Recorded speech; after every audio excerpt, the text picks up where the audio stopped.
everybody? I'm Ted DiBiase, the $1 Million Man, and everybody's got a price for lazy booking. Hey, this is your Olympic hero, Kurt Angle, and you're listening to Lazy Booking. No, it's true. It's damn true. Ho! Hey, folks, I'm WWE Hall of Famer Hacksaw Jim Duggan, and if you want to know what's going on in wrestling, check out Lazy Bookings. Ho! Welcome, ladies and gentlemen, to a brand new edition of Lazy Booking, and a few days early, actually, right here on A2DRadio.com, brought to you by Gibson Mayer LLC, your certified public accountants, located at 301 Oxford Valley Road in Yardley, PA. You can give them a call at 215-369-3300. Tax season will be back before you know it, so be ready, be prepared, and call Gibson Mayer. Guys, welcome back. Lazy Booking, a couple days early, as Maddie said. Before we get started, like I said, I want to dedicate tonight's show to one of my best friends, wrestling fan, guy who's part of the fam, contributed weekly to Lazy Booking, and just an all-around great guy, Chris Pappas, who, for our show's fame, he has appeared on the original inception of the podcast, and also we read his application to WWE to be a writer, actually last month, but unfortunately he passed away very suddenly this weekend, and I want to dedicate this show to Chris, and a lot of his friends I know are popping on the show too to check it out, and later in the show, second half of the show, I'll share a couple really good Chris Pappas stories from some of our wrestling trips. Good stuff. There's a good one with him when he met Hulk Hogan. So we'll dive into that a little bit later. Obviously, big show coming off of SummerSlam Weekend in Brooklyn. NXT TakeOver. I'm excited to talk about it, guys. I thought it was a great card. And obviously, a lot happened at SummerSlam. Raw. We had a lot of things happen yesterday in Raw. Unusual for us. SmackDown Live is still going on. We're a little bit in tune with what's going on, and we do have a screen over there set up so that we can try to follow along as we go. We won't have any volume because, we got our Periscope fam over there, and we don't want to drown out our voices. So we won't have much volume with it, but we will continue to try to track it. So if there's anything that we miss as far as promo-wise, this is the one and only week, guys. We'll let you drop a spoiler in there to keep us in tune of what's going on. But obviously, Chrome, Matty Sensuti, the Ginger Gang here coming at you guys. Too sweet. We're such marks. Yes. Ryan Brodo over there on the ones and twos. I promise I won't call you Matt Ryan this week. And I won't call you that other nickname because it's a different show, buddy. But I will do my best to not call you Matt Ryan this week. Guys, SummerSlam, or let's start NXT TakeOver. Well, you know what? Let me get to the, I guess I should get to the poll question, right? Sorry, guys, I'm a little off my game right now. But, Scanzano Sports poll question. What was the biggest surprise of SummerSlam Weekend? Becky Lynch's heel turn. Ricochet defeating Adam Cole and winning the North American Championship. Summer Squash, which is the nickname that's been given to SummerSlam. Or no Dean Ambrose heel turn, but the return of the Shield. Or there could have been other things. So join us on Facebook, YouTube, Periscope. We look forward to talking to the fam tonight. It's going to hopefully be an active and lively show. So, guys, let's answer that question. I'm going to start off with Maddie over here. Maddie, what was your surprise of the weekend? And it could be anywhere ranging from NXT TakeOver to tonight. I mean, there really hasn't been much of a surprise tonight, but Honestly, I think the biggest surprise for me during the entire weekend was really, I know it's kind of funny to say, but the main event. And the only reason why I say it is not the result. It's the way it went. Of SummerSlam or of NXT TakeOver? Of SummerSlam. Okay. I had a feeling Ciampa was going to retain. Okay. But the way SummerSlam went, I was like, that was it. That was all we're going to get for the main event. There was nothing dramatic about it. It was just one thing right after another, then boom, Roman's champ. I'm like, I didn't even have a chance to process of what we just saw. I guess that meeting they had 3 hours before the show did not go exactly as planned, at least on the side of WWE, because I guess Brock said, fuck it, I'm not going to do anything. And they just want to get the belt off him as quick as possible. Right. So, yeah, that was kind of a weird way to end the show, at least in my opinion. Okay, Ryan? So a couple things. I'll get to why I completely disagree with your main point in a moment, but to answer the poll question, I wasn't really like, I know you and we all debated about the Becky Lynch thing. Sure. We all knew, because I thought it was going to be Charlotte. You guys thought it was going to be Becky. We both knew it was going to be one or the other. There was going to be a turn no matter what. So that really isn't surprising to me. And it obviously makes sense. The Dean Ambrose Shield thing, believe it or not, is not the most shocking thing to me. I'll elaborate on that in a little bit. When you talk about the summer squash, to where there were so many, besides the main event, there were so many squash matches in this SummerSlam card. Really I mean, you had the Baron Corbin, Finn Balor, justified being a squash. Fine. Yeah. I'm good with that. The Demon, he's back. Cool. That makes sense. Then you have the Braun Strowman Kevin Owens match. Yeah. That one surprised me. I'm fine with Braun keeping it. Yeah. Not a fan of that match because it wasn't a match. Like, I almost feel bad for whoever was in the props department that made Kevin Owens' new shirt. Yeah. You know what I'm saying? It's like it's they got that ready for a 3-minute match that he had no offense in. But he sold absolutely perfectly, by the way. The one meme that I saw today was great, though. It had kind of like the, when someone passes away, all the superstars on the ring, and it had in memory of KO's SummerSlam shirt, introduced at 7:56 p.m. Yes, August 19, 2018, and then it says that it died 6 minutes later. 8:02. Oh, I'm sorry, 6 minutes. 6 minutes later, crazy. Which I liked the shirt, by the way, but then you obviously have the main event that was it was a glorified squash, to be honest. Sure. And then you had the Rousey Bliss match, to where, more often than not, we all expected it to be more of a squash than an even keeled thing. I think it should have been. I was okay but with that. 4 main matches, definitely 3 main matches: the Money in the Bank match, the women's title, and the main title.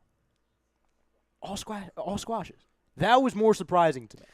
Well, here's something interesting. I have the times that they have here. Good stuff, man. So the time is for the Money in the Bank match was 1:55 it clocked in at. Okay. Can we guess the other 3? I think, Chrome, you just saw them. No. Okay. Sure. Let's guess the other 3. Sure, go ahead. So let's guess the Baron Corbin match. Okay, go ahead. 2 minutes and 17 seconds. I was going to go 2 minutes, 8 seconds. 2 minutes, 8 seconds. You on Price your is side? righted me. No, 1:31. Wow, was that It short? didn't even get a minute in. I guess it's because of like the Balor Demon entrance. It just felt like the match was a little bit longer. Yeah. I could believe it. He does have like a 2-minute entrance when he's the demon. Very true. So, the next one was the Raw Women's title match. That was a little bit longer. Yeah, you guys want to give that one a shot? I'm going to go 4 minutes and 38 seconds. I'm going to go 6:15. You were so close. You were off by 1 second. What? Jesus. 4:39. Wow. Clocked in at. See, I don't know why I felt that went longer. Maybe because how many times Alexa was running? That was like Price is Right. Like I would have won both showcases on that. All right. And now for the Universal Championship, the final one. See, that's going to be tough because we have to go bell to bell, and there was felt like a 7-minute Braun Strowman promo beforehand. I'm going to go – I might be way off. I'll go 7:18. Okay, I was going to go in the 8-minute – 8:24. Okay, 8:24 on that side. It went 6:08. Wow. It clocked in I at. should have saved my 6:15 prediction for this one. Crazy. Yeah, and those are 4 matches that 2 of them didn't even break 2 minutes, and the other 2 didn't even get to double digits. On a 7-hour pay-per-view, by the way.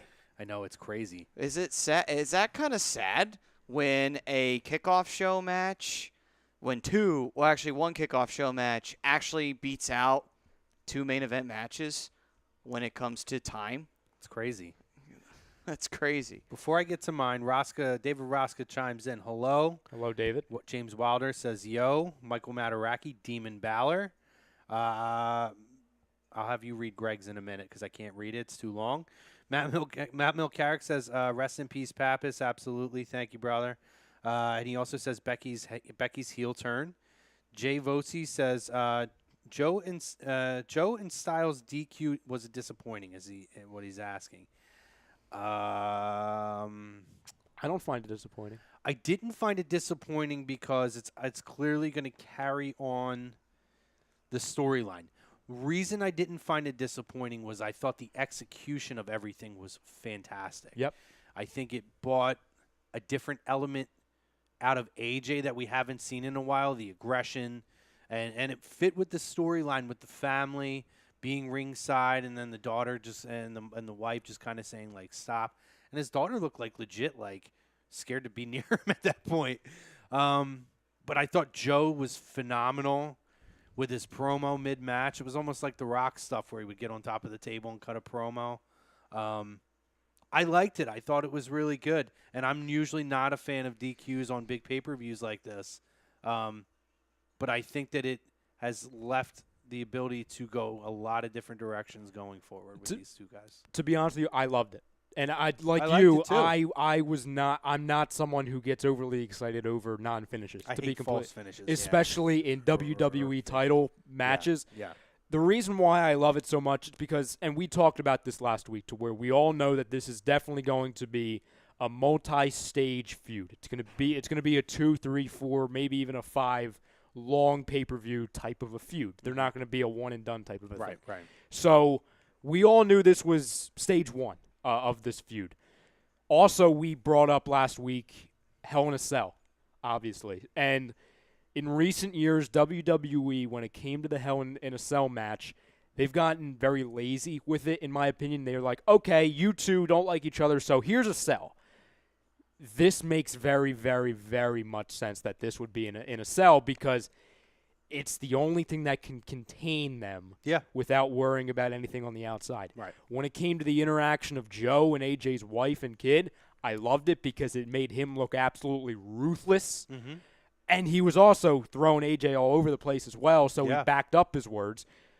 And to your point, it showed a side of AJ that we haven't seen in WWE to where he's vividly uncomfortable. Yeah. He's literally found somebody that's pushed him off of his game to where he just puts everything aside, he goes over the edge, which I think will be a huge part of next month's pay-per-view at Hell in a Cell. Sure. I agree with you. Mm-hmm. I absolutely agree with you. And I think the point made with Hell in a Cell, aside from Charlotte and Sasha, which was a monumental match because it was the first women, when Hell in a Cell was introduced, it was such a – like it was a special occasion. Okay, there has to be some kind of a massive grudge or feud going on for these guys to hate each other that much that they have to get into this cell and they have to – like it has to contain them. And it never did. McFoley got thrown off the cage. The original one with Shawn Michaels and Undertaker, Kane found his way into the cage. There's always been some kind of a backstory. There's guys who have been speared through the cage. But it always felt very special, and I feel like when they started the pay-per-view, it's taken some of that element of specialness out of it because it's, okay, we know that we're going to have a Hell in a Cell match. It's not something that kind of organically developed to where, all right, now we're at the point where these guys got to have a Hell in a Cell match. This feels like with the direction, and I think we talked about it too. It was different that they didn't really play on their backstory and they were going the family direction. But now seeing what's come out of SummerSlam going into it makes sense. It's really good, and it has a personal touch to it that it always felt like it did before. And for anybody who disagrees or doesn't understand or doesn't like the idea of them pushing it, because I saw a lot of people saying, oh, the only purpose of this match was to promote next month's match. And I understand that. Like, listen, WWE markets this pay-per-view as the second biggest pay-per-view of the year. So you don't want this match to be a setup for another pay-per-view because it's just kind of anticlimactic. But I'll just ask you guys a question. People at home that don't like the idea or don't see the reason why you build up even more hype for next month's pay-per-view. What would you rather have? Would you rather have Samoa Joe and AJ Styles after what we've seen 2 nights ago in a cell, Or would you rather have the alternative that WWE was originally going to go with, and that's Randy Orton versus Jeff Hardy in a cell? Yeah. Because that's the alternative. I'd rather take the style of Samoa Joe because it makes more sense and it's better. No, I agree. And I feel like this isn't breaking new ground by having a match when they're planning a series of matches, the first one being enhancement. Like, let's go back to even as recently as NXT when Ember Moon and Shayna Baszler had their first match.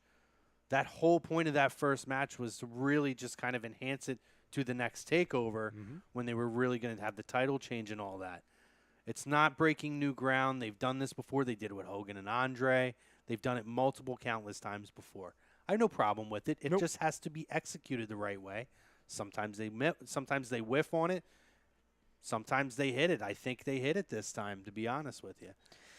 I honestly, I mean, I had a feeling going into this, and they're actually showing highlights of that match right now, actually, on SmackDown. But I think going into that match, I think it was safe to assume they were going to try and squeeze a few months out of this rivalry. I don't think they were going to try and do the one-off. You know, there are some rivalries where you only do the one-off, especially if the match sucks. But this is not one of those rivalries. You want to milk it for everything it's worth, and you want to try and get at least 3 solid months out of it, maybe 4 if you can. If you can get it to Survivor Series, then awesome. Yeah. But I think that's a very – I get the complaint, but at the same time, it's like, but how long have you been watching wrestling? Like, that's how it always is, you know? Like, it's been happening since the dawn of pro wrestling. If a match is really good, they're going to try and set up another one. It's what they're going to do. What happened at WrestleMania? And I know the payoff wasn't good, but the whole point of the match between AJ and Nakamura at WrestleMania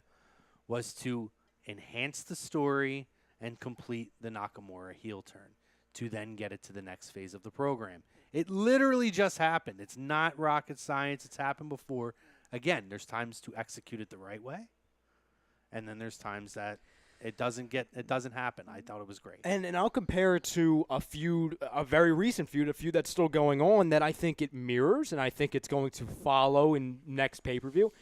We saw it with Ciampa and Gargano. Yeah. I can argue their first 2 matches at TakeOver were build-ups to what it is now. Correct. So I honestly believe when we talk about this AJ Styles Samoa Joe feud, we know it's going to be a Hell in a Cell, even though they haven't announced it. I mean, it's obvious at this point. If they don't do it, I don't know what the hell they're doing. I believe we're going to have some kind of either an Iron Man or a Last Man Standing. You're going to have different alterations of it. It's not going to be 4 standard matches in a row. It's going to have different alterations. And I think that's great because these 2 guys are some of your best guys in the company. They have the history to back it up. They have the following to back it up. And to be honest with you, we've been waiting for this thing for years. Yeah, no, for sure. Maddie, do me a favor. Read Sure. Greg's comment and read Frank's comment because they're too long and I can't read them because Facebook sucks and puts emojis in the They middle did the same of them. thing last show. Gotcha. Hey, guys, leave shorter comments. All right, so Greg Malakovic chiming in. I'm confused. Is it Thursday already? And then he goes on to say, Becky Lynch heel turn for sure, although Return to the Shield was pretty awesome as well. There you go. Get Frank's longer one for me. Frank's is, hey, yo, sorry to bother you at work. It has returned. And it has to be the Squash. thank you. It has to be the squash. It's supposed to be a squash since they don't have a squash emoji. Okay, so it isn't actually. It's an eggplant, but it is an attempt at a squash. And he says the Bella Twins showing up at the end of the Rousey squash and getting booed cracked me up. That was pretty funny. I've got some YouTube guys over here, by the way. Yeah, hit the YouTube. Let's get that fam in. So we have David Rosca chiming in on both, double dipping. Double dipping as always. What's up, Rosca? He says, hashtag Roman freaking Reigns is the new Universal Champion. He says Universal Championship will be defended this Monday night against Kevin Owens. Either he has some inside knowledge or he's throwing out a prediction. That would be something. There's no way they would do that. I know they're doing like this whole, I'm a defending champion type thing. Yeah. That'd be wild if they go from, hey, Brock doesn't defend the title on Raw literally ever to, you're going to have a WWE Universal title match back-to-back weeks. Yeah. That would be wild. I mean, that isn't a bad idea, though, because of the fact that people like to treat the belt like it means nothing. So it's just like, okay, well, yeah, it's an easy way to start making it mean something again. And Joe just blindsided Speaking AJ. of it, Oh, there he is. Call Wendy. AJ cutting his promo. Choke his ass out. Call I love Wendy. Oh, he's done. This is such a good feud. And this is what we have live reaction. We can't hear it, but we can see it. We can see We it, saw all Joe right. take his ass down. Y Society chimes in. He says, it's up, Y Tuesday, Society? not Thursday. It is. So he's surprised as It well. is. Andy Ritter chimes in. What's up, Andy? He says, the Shield coming back was definitely a surprise. This makes tremendous sense. Now Roman has the Shield neutralizing Braun, trying to cash in. Then he says, I take that back. It was not a surprise, more of a fantastic booking decision, which could be surprising coming from WWE. So it could be surprising. I mean, how do you? I wasn't going to dive into it because it's a topic. Let's dive in. But I don't know if we should get into it now. Should we Uh, dive well, into it right now? I'm going to read a couple. How about I read a couple Read them more? through, Because then we're one going of to the open up the topics is floodgates. Roman Reigns now as champion, and that's a great point by Andy, by the way. David Roscus says the WWE Championship should have been last at SummerSlam. I disagree, David, just because it was a DQ, obviously. Well, with the way that the match went, Yeah. definitely not. If it had gone where we had a clean winner, Yeah. then okay, fine. I get that point. Andy actually agrees with him. He says David is exactly right. That would have been such a better finish to the night. See, I disagree because then people would have ripped them saying, "Oh, you're going to end the pay-per-view with a DQ." Yeah, that wouldn't have been good. Andy also says Demon Baszler was the only thing I legitimately popped for and was caught off guard with. Yeah. I don't know if here's the thing. I didn't pop because it was against Baron Corbin. But the brilliance of it is nobody cared about Baron Corbin and Finn Balor. They made it something. They gave us what we wanted, which was something short and something for us to get excited about. And the fact that I don't think we've seen Demon Balor since last SummerSlam. So we, for all intents and purposes, we thought we were stuck with Fonzie Balor forever. So now we know that the Demon is still there and can make an appearance when the time is right. And I was excited for that. And I did enjoy it. It's funny too because when you're going through the card and when it was Baron Corbin's music hit, I literally thought halfway through, I'm like, oh, did they scrap this match? Because we had talked last week. We were like, okay, well, this should probably be a pre-show match. Right. So when Baron Corbin's music hit, and it was that late in the pay-per-view, because it was late. I mean, it was one of the final 4 matches. It popped into my head. I didn't think Demon Baszler. I didn't think that. But I thought to myself, well, something has to happen to justify it being this late. I didn't know if there was going to be a run-in or something screwy or a beatdown. But then when Demon Baszler's music hit, I'm like, oh, well, that makes sense because they're not going to have Demon Baszler show up on a pre-show or even in the second match of the night. Yeah.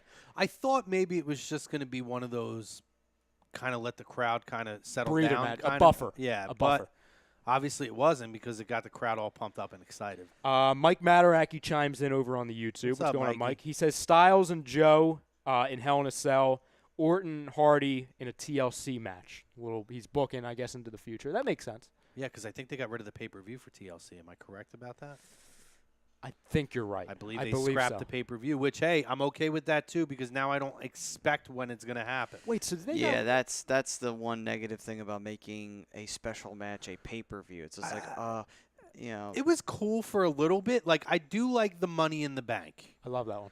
I like that. I miss it being at WrestleMania, but I do like it. But that's the only one. I mean, I miss when, like you were saying, like when TLC was like, these guys have this much beef, these tag teams or these guys, that there's only one way to settle it at this point. I mean, that whole thing was based around particularly tag team wrestling originally, Sure. which they did include some singles matches, but not a lot. Nowadays, it's kind of like, okay, so we're going to get how many TLC matches this year and how many Hell in the Cells, how many Elimination Chambers. It's like, I remember back when these things used to be special, and now these things are just formulaic.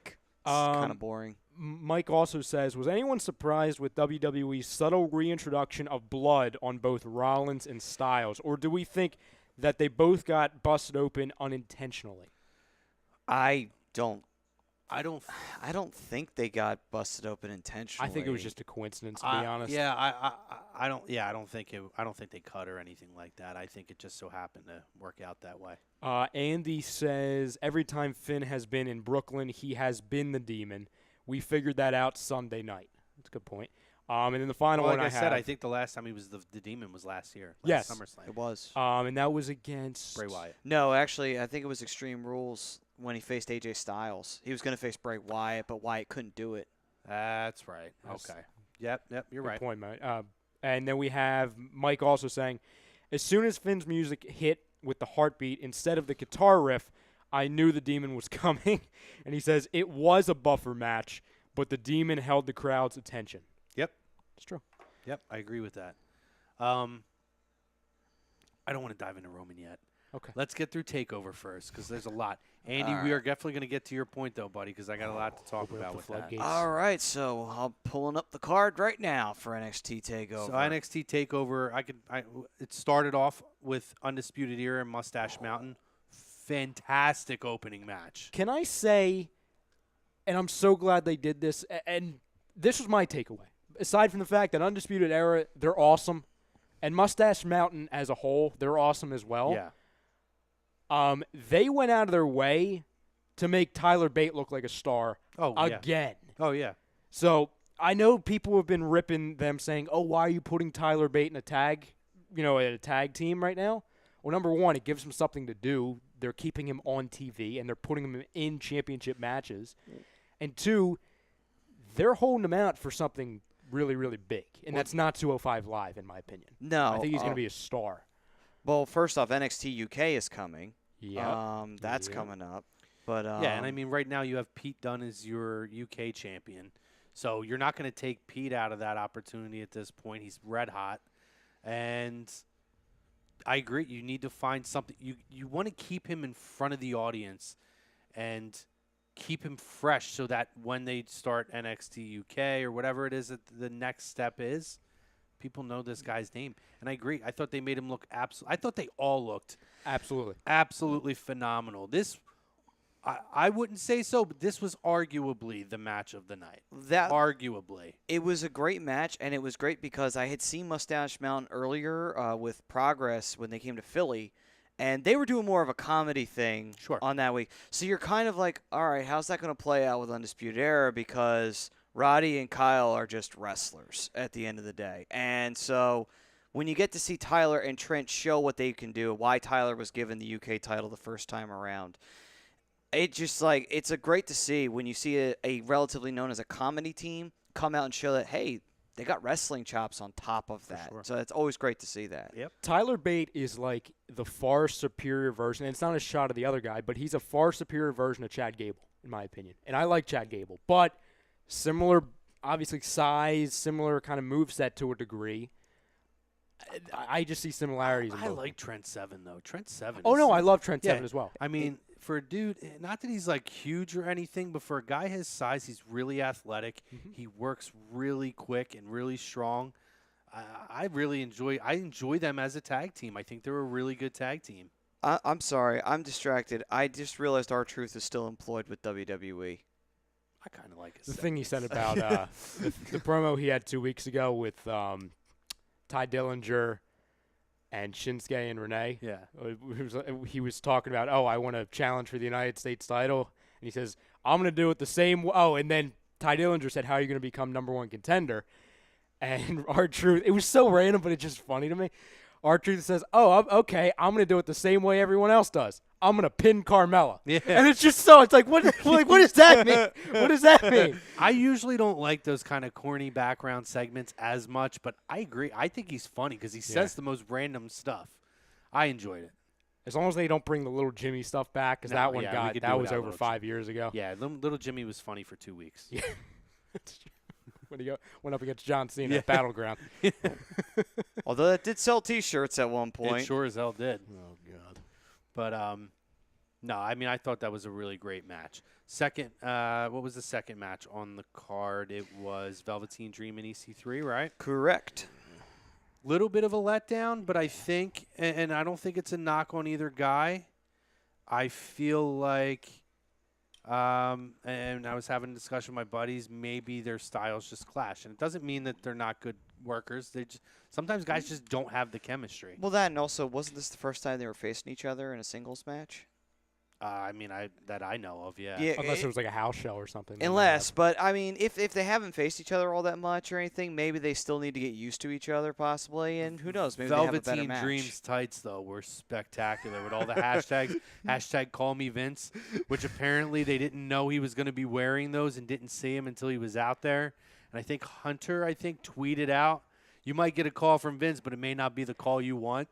Well, did you hear what Triple H said in his post NXT conference call that he has with the media? Not the Facebook Live, but the conference call. Someone asked him about that, and he was like, "Oh yeah, Velveteen has a buddy named Vince that lost his phone." And he just wanted to make sure he got his phone okay, so he wanted Vince to call him. That was it. I'm like, oh, I love you, Triple H. That was freaking perfect. When it comes to the match, though, I compare this because I agree it was a letdown. Number one, I think Velveteen does better with guys that are fast-paced. Sure. With a Ricochet and Alistair, which also I think people were comparing this match with EC3 to those matches because it's those not were fair. And it's not fair, absolutely. And two, the Alistair Black and Ricochet matches, they were the most recent matches of TakeOver before this one. So it's like, oh, these are two great matches. Yeah. EC3, oh, wait, this is a disappointment. I also compare this to the way Shinsuke Nakamura versus Bobby Roode at TakeOver went down. Right. It's kind of the same thing. And the fairness, and that's a great point because with that, Bobby Roode is a much more technical type of a wrestler. And again, I think that's more of what you get with EC3. He's more of a power technical wrestler. He does some cool moves and stuff, but you're not going to get that kind of crazy back and forth high spots constantly like you did in some of his other matches with an Aleister Black and whatnot. And I think that's a perfect comparison. Not to say, I mean, obviously both guys are great wrestlers, Nakamura and Bobby Roode. Just sometimes the chemistry's not there. Look at Austin Aries and Baron Corbin. Not saying Corbin's great, but I think Corbin's actually a pretty good worker. Yes, he is. And I thought that Austin Aries would be great for him. Mm-hmm. And I mean, Aries has wrestled almost everybody and anybody around the world. But the two guys, their styles just totally clash, and it just felt that one definitely fell flat. And that was Austin Aries' introduction to the WWE audience for people who didn't know his Impact stuff and TNA stuff. So kind of set him behind the 8 ball. Sometimes it just doesn't work. Yeah, that is true. That is possible. What did you think about the result of Dream going over? It was the right move. Yeah, I guess. I don't know. If he's staying down there, it's the right move. To me, if he was coming up, I always believe you go out on your back, and most people in NXT do. I think that they have something special with EC3 if they utilize him the right way. And I don't know. I mean, it doesn't hurt EC3, I don't think. But I thought the ending was a little bit underwhelming. I don't like how they're using EC3, to be completely honest with you. I think they're flubbing a lot of these Impact guys. I know a lot of these, the last few episodes I've been on, it seems like I want to turn everybody heel. But EC3 is another guy. He was so good in Impact Wrestling because he was such an ignorant snob. I don't need EC3 coming up out of the freaking tunnel like Mojo Rawley trying to hype up the Bro, that's not EC. That's not what you were. And you saw as well, the crowd wasn't a big fan of him. No. And it didn't help that he was going up against Velveteen, who everyone loves. Right. But, bro, I mean, he was not getting over one bit. No, and I agree. And it's with a lot of these guys who are coming from TNA and Impact. You know, we talked about Bobby Lashley, and look at Bobby Roode now. Bobby Roode, they got it right in NXT. They're messing it up on the main roster, though. They're flubbing on the main roster. It's like they never watched anything that these guys did over the last 5 or 6 years. Well, I'm pretty sure there's plenty of people that didn't, and I think that's the big issue. And a lot of them don't get educated on, hey, this guy actually has the ability to talk. This guy can do this. I know he can do this. But then, you know, the writing team doesn't know shit. So, but then you turn around and you see somebody like a Drew McIntyre who worked around the world, and you're seeing the character now is similar to that kind of dark turn he made towards the end of his Impact run. And it's like, well, clearly they saw that because that's how they're working him now. They had him as a face in NXT, and I got to be honest, I was a little underwhelmed with his NXT run. Me too. When they brought him back as a face or as a heel back on the main roster, though, it's like, yes, this is the guy you signed. Yes. This is the guy I wanted to see. Maybe we'll get that with EC3 when the time comes and he's ready to move up. I hope so. I'm hoping this is going to be the parallel reversal of what they did with Bobby Roode, to where he was great. He was a great heel. He was the best heel in NXT when he was there. He came up, and he was a babyface who's now not even on TV. Yeah. I believe if they do it right, he could be one of the few guys, EC3, who has a disappointing NXT run. Sure. Shows up on the main roster with a perfect feud or team or whatever, and I think that could work great, to be honest. No, I agree. Craig Malakovic says, EC3 is clearly following my workout plans. We have essentially the same body styles. That man is a specimen. Good Lord, Greg. I have... You better hit that workout regimen a little more than Greg. You got a long way to go to get the EC3. We all do. I have Mike Mataraki and Andy Ritter chiming in on the NXT stuff. All right. Mike Mataraki, on the opening match, he says it's never a good idea to open a pay-per-view with a tag match, but this match was so hot that they got the crowd into the show from the jump. Yeah. Andy Ritter says, isn't WWE NXT UK supposed to be a show on the network? So wouldn't it make sense to build up bait for another run at Dunn for the title as that program's opening feud? They'll probably, to answer his question, it'll probably be on the first episode of But that's that. the thing, though. If that program's going to be in the UK, maybe they've got aspirations to not just have a UK title. Maybe they want to make Mustache Mountain a UK tag champs. You know, I'm only throwing that possibility out there of why they're pushing Mustache Mountain as a team and not – and they're making Bate look great – but maybe they want him to eventually break off from Trent in the future. And to can go guys somewhere not with have successful careers in a tag team? Like, not everybody has to be an individual. True. And his time will come. Absolutely perfect point. Edge and Christian, Matt and Jeff Hardy. Look at what those guys did in a tag team. And both guys, in both instances, you can see that these guys had the talent to be singles guys. But their time will come. I mean, I'm not concerned at all that Tyler Bates not going to be his single star in this company. Well, think about it this way. They broke the Hardys up the first time. It didn't work out because it wasn't the right time for them. And then when they put them on separate shows, Matt became the sensei of Mattitude. Jeff did his imagination thing, and then he went to TNA, and that was the end of that. I'll further your point. I'll give you a bigger example. Someone who you really, years ago, you didn't look at as someone who could be a single star. He was in another promotion. Bully Ray? Yeah, Bully Ray was amazing. Bubba, yeah.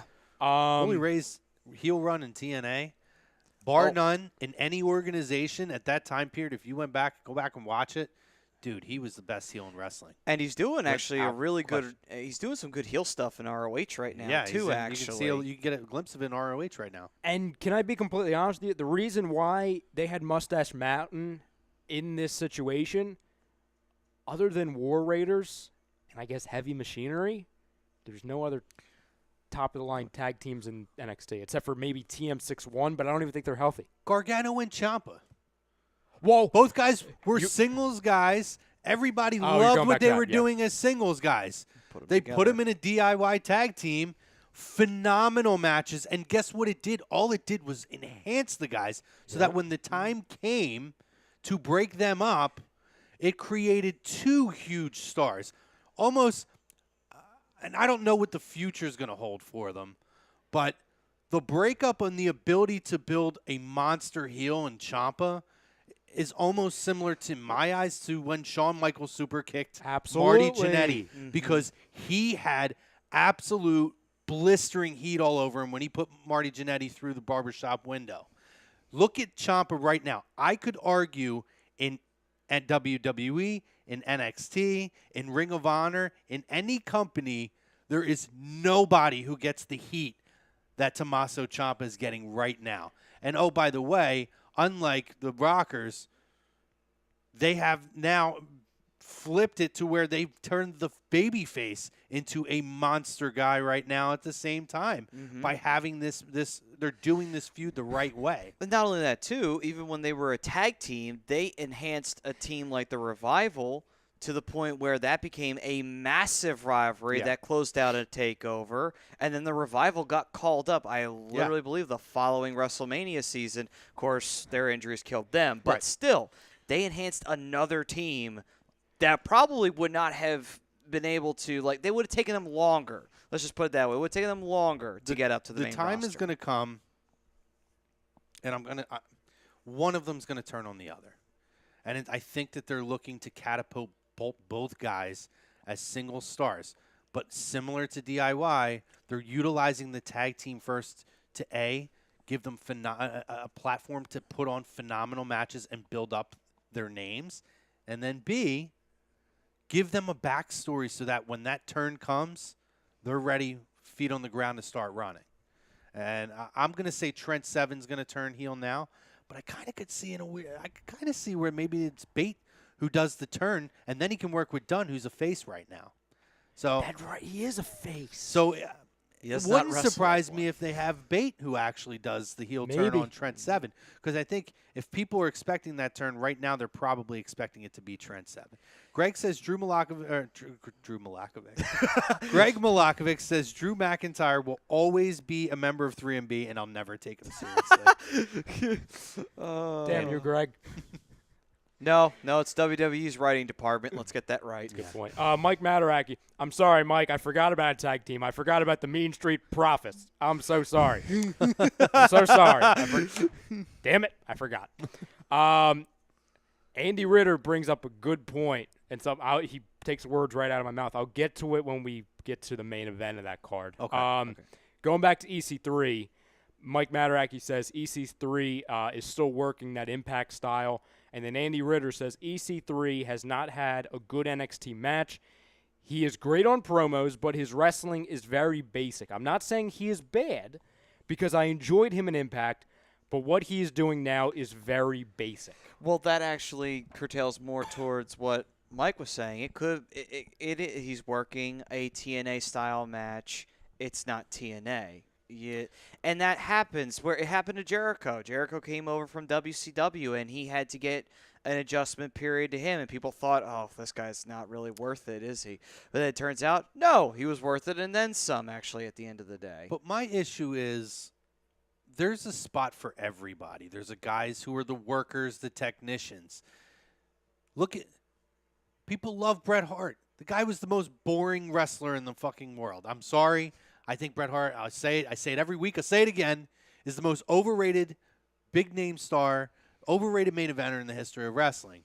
But people love him. You look at a guy like Arn Anderson. They got in there, they worked technical matches. Because now this generation doesn't have the patience to let guys tell a story through a technical match. Like, that's where we're at. That's why people... That's why you say, well, he's working a TNA. No, he's working a technical match. I mean, I get what he's saying. It's not the WWE style, but I think there's a place for that. I think that's why it drives me crazy that the Revival doesn't get a push, because there's such a throwback to when wrestling was really great and tag team wrestling was really great, and I feel like these guys aren't getting the opportunities to be able to do so. So I mean, I agree with you on the Revival. They kind of, after the injuries and them happening, they did lose some steam, but then they just decided to throw nothing behind them and just made them a low-level B team to lose to the B team. It's okay to be a throwback to classic wrestling. No. And I think there's a place for that. But apparently people don't believe that there is, because it's considered boring. Well, it's because they've been, they've had a strict diet of WWE since, there is no number 2 anymore. WCW at the end sucked. But there isn't that classic style wrestling anymore and New Japan doesn't count because that's strong style. So one of the godfathers of the lazy booking, Bill Thrasher, what's up, Billy, says #top guys. He's a Revival guy like me. So Mike Mataraki chimes back in. He says it's not so much that it's technical, it's deliberate plotting and disjointed. I just read the prompter. I don't know. It's deliberate plotting and disjointed. I disagree. That's the style that it's supposed to portray. Like a guy who would sit there. People hate Randy Orton, but I think Randy Orton's actually a really good wrestler. I think Randy Orton goes and he's a throwback to, okay, we're going to focus on your knees and we're going to, like, those kind of guys. People hate it because they think it's boring. We're so programmed to seeing guys doing flips and major spots. That's the problem, is that we're so expecting that we have to see these crazy major, especially in NXT, which I love it. It's awesome to be there and watch it, but then when a guy comes in and works like thousands, like other guys who work in other organizations and successful other organizations, it's considered boring because it's not the WWE style and it's not the NXT style. Well, but that's the thing, though. Even somebody like even a team like the Revival could get over as a heel team in NXT, even though they don't do the flips and the stuff like that. Easily enough, because Gargano and Ciampa were able to do the fast and quick spots, these guys were able to slow them down and make it seem like, wow, they really have a mountain to climb here because these guys can just grab them and put them in a hold or hurl them around like they were rag dolls. You could still get a team like that over. You just need the right team to go with them, and you have to say, okay, this team's fast and quick. These guys are old style. It's perfect. It's yin and yang. One guy can either pelt you and knock you out. Yeah. The other one needs to do 30 million things just to knock you down. I'm going to read these comments. We're going to shoot through the rest of the NXT card. Well, not shoot through it, but Greg says, B team, go, go, go. Sadly, they've won me over. Yes, I'm ashamed. Why are you ashamed? They're awesome. I love the music, too. They'll be dropping the belts in 2 weeks. Billy Thrasher says, I love that music, Greg. LOL. I love the music, too. I think the music is awesome. Well, they finally gave him good music on that one. It's so funny because 2 weeks ago, remember I brought up how people on Twitter hated their old music? Yeah. And then I said, you watch. They're going to switch it right before SummerSlam, and it's going to be the best thing ever. And then I'm like, oh, wait, they went the Lucha Dragons route with the whole Lucha. This time it's the B team. And then as soon as they brought that up, I'm like, oh, my God, they're not dropping the titles. They just gave them new music. That's just how it works. Well, I mean, if something works, you go with it. You're going to see how long it takes before that B team gets old. Oh. All right, so we have new champions. The New Day just won the SmackDown Tag Team titles. Well, there goes the Big E heel turn that I thought earlier. No, don't judge a book by its cover, though. He's not turning on them after they just won the tag titles. There, he's hugging them. Get the hell out of here. I don't know. Well, breaking news. This is WWE. I'm waiting for it. I'm waiting for them to do something. So we'll just cover that match now. They lost on the pay-per-view, and now they're the tag team champions. But why? Because they have to have a big spot on the night. This is the night or the second night after SummerSlam. They have to have a big final segment there. It looked like it was like an Extreme Rules, no disqualification. It wasn't a disqualification match. All right, then I'm fine with it because it gives the Bludgeon Brothers like an out. Like, oh, it was put through a table. All right, so to me, match of the weekend. Ricochet and Adam Cole. Absolutely. And I'll tell you what a match. I mean, we all know how great Adam Cole is.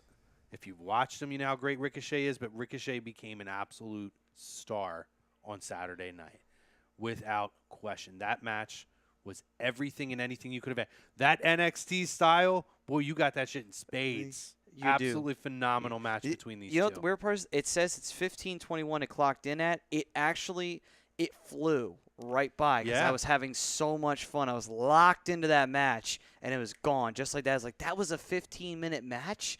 Damn, that was fun. I went to NXT with someone who isn't a wrestling fan, but she's watched it before. She's actually gone to NXT before, so she was cool with going. And after watching that match, she said, I get it. Like, I kind of want to get more into it.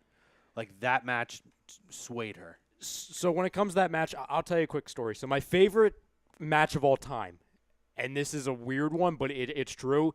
It's Pete Dunne versus Tyler Bate 1 at NXT TakeOver. Mm-hmm. That's my favorite match of all time. This match between Adam Cole and Ricochet, to me, was not only my favorite match of the weekend, it's the best match of the year for me. It's the best match I've seen since Tyler Bate versus Pete Dunne, in my opinion. And to me, while I agree Ricochet looked like an absolute star, Adam Cole is the one who has more validation, in my opinion, because he's someone who can look that damn good and lose. Yeah. The point. storylines they put into that match, because we knew it was going to be a well-wrestled match regardless. The way they had the underlining storylines of they both were scouting each other out. Adam Cole had him all scouted out because that was the only way he'd be able to wrestle Ricochet because of how unpredictable he was, to where when Ricochet comes off of the top and Adam Cole looks like he's going to give him the super kick and Ricochet catches him, because like Adam Cole, Ricochet did homework on Adam Cole. Ricochet does it, like you said, does a moonsault, and the inverted upside-down super kick delivered to Ricochet was my favorite spot of the year. Well, Billy puts on her, Billy Thrasher. The super kick spot was unreal. It was incredible. It was crazy. Yeah. I mean, that match was like that's a match I can go back and watch over and over and over and over again, and I plan to. I haven't had a chance to rewatch it yet, but I'll tell you what, being in the arena for that, one of the biggest reactions I've seen in the last 5 years of going to events. The underrated spot in that match as well, when they kept going back and forth with the kicks. Yeah. And it was just next. Crazy. That reminded me of the Pete Dunne, Tyler Bate match where they kept going back and forth with the elbow shots and the head shots back and forth.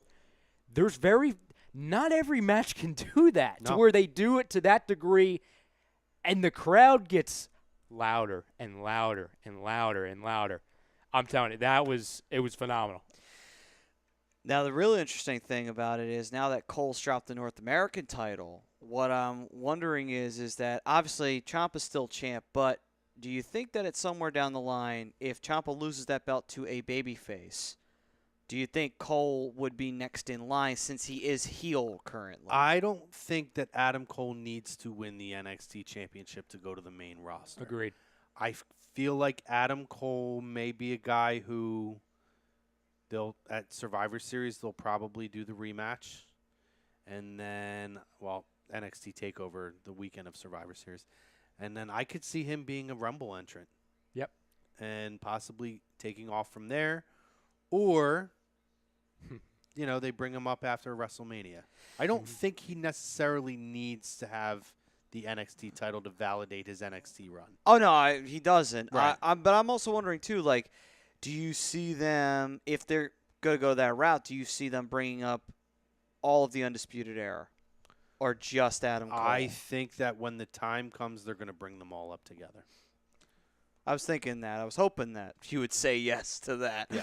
Because that would be great to have a really cool stable like that. I would not be shocked if the Shield stays together and the Undisputed Era is who surprisingly comes out. Is that what you're going to say? I was going to be like, I'll save my screw it. It would not shock me if that's what happens. I think that's going to happen at Survivor Series. Which would be phenomenal. I think we're going to have a Team Undisputed Era versus Team Shield. Yeah, I could see it. All right, then. I'd be totally fine with that, by the way. That'd be fun. That's going to be a fun match if they go that route. The only thing is the Undisputed Era has to drop the tag titles at some time between now and they then. will. They will. They're going to do it next pay-per-view. Well, no, because War that Raiders. would be... Do they have an NXT takeover that's going to be... Not beforehand. No. I mean, do you think they drop them on a regular show for NXT? Well, they could. I mean, they did it with the titles, right? Yeah. They did it with Ciampa taking the title from Aleister Black on the regular show. That's true. So That's absolutely very true. They could do that. If they want to get them off, if there is a vision for that to happen at Survivor Series with Shield and Undisputed Era, which I hope it does. If that's a vision, they could absolutely drop the title and have a rematch on television. Absolutely. Women's title match, Shayna Baszler and Kairi Sane. I was totally. This was the most least engaging match of the entire night. You and I were texting during this one. I text Ryan while I was sitting in the crowd. The crowd was not into it. The only spot that they were actually kind of into was when Shayna Baszler was mocking Kairi Sane. They kind of got into that a little bit. And I will say the spots they were into were when Kairi Sane was on offense. Whenever Shayna Baszler was on offense or controlling the match, completely disengaged. People around me were complaining. They hated the match. I hated it as well. The craziest spot they did was the one right before they went home with Kairi coming down for the elbow and Shayna put her legs up. Yeah. And that looked scary, actually, on the replay. I was like, oh, my gosh, she just Yeah. break her arm? Because it looked that bad. But it was kind of an odd finish, too, because I don't think the crowd expected it to end the way it ended with the roll-up at all. No, I think that was a surprise, but I think that the crowd was happy that Shayna Baszler was not the NXT I think so, champion. too. Yeah. To put things in perspective, I'll read what I was texting you because I was not happy during Oh, that yeah, match. yeah.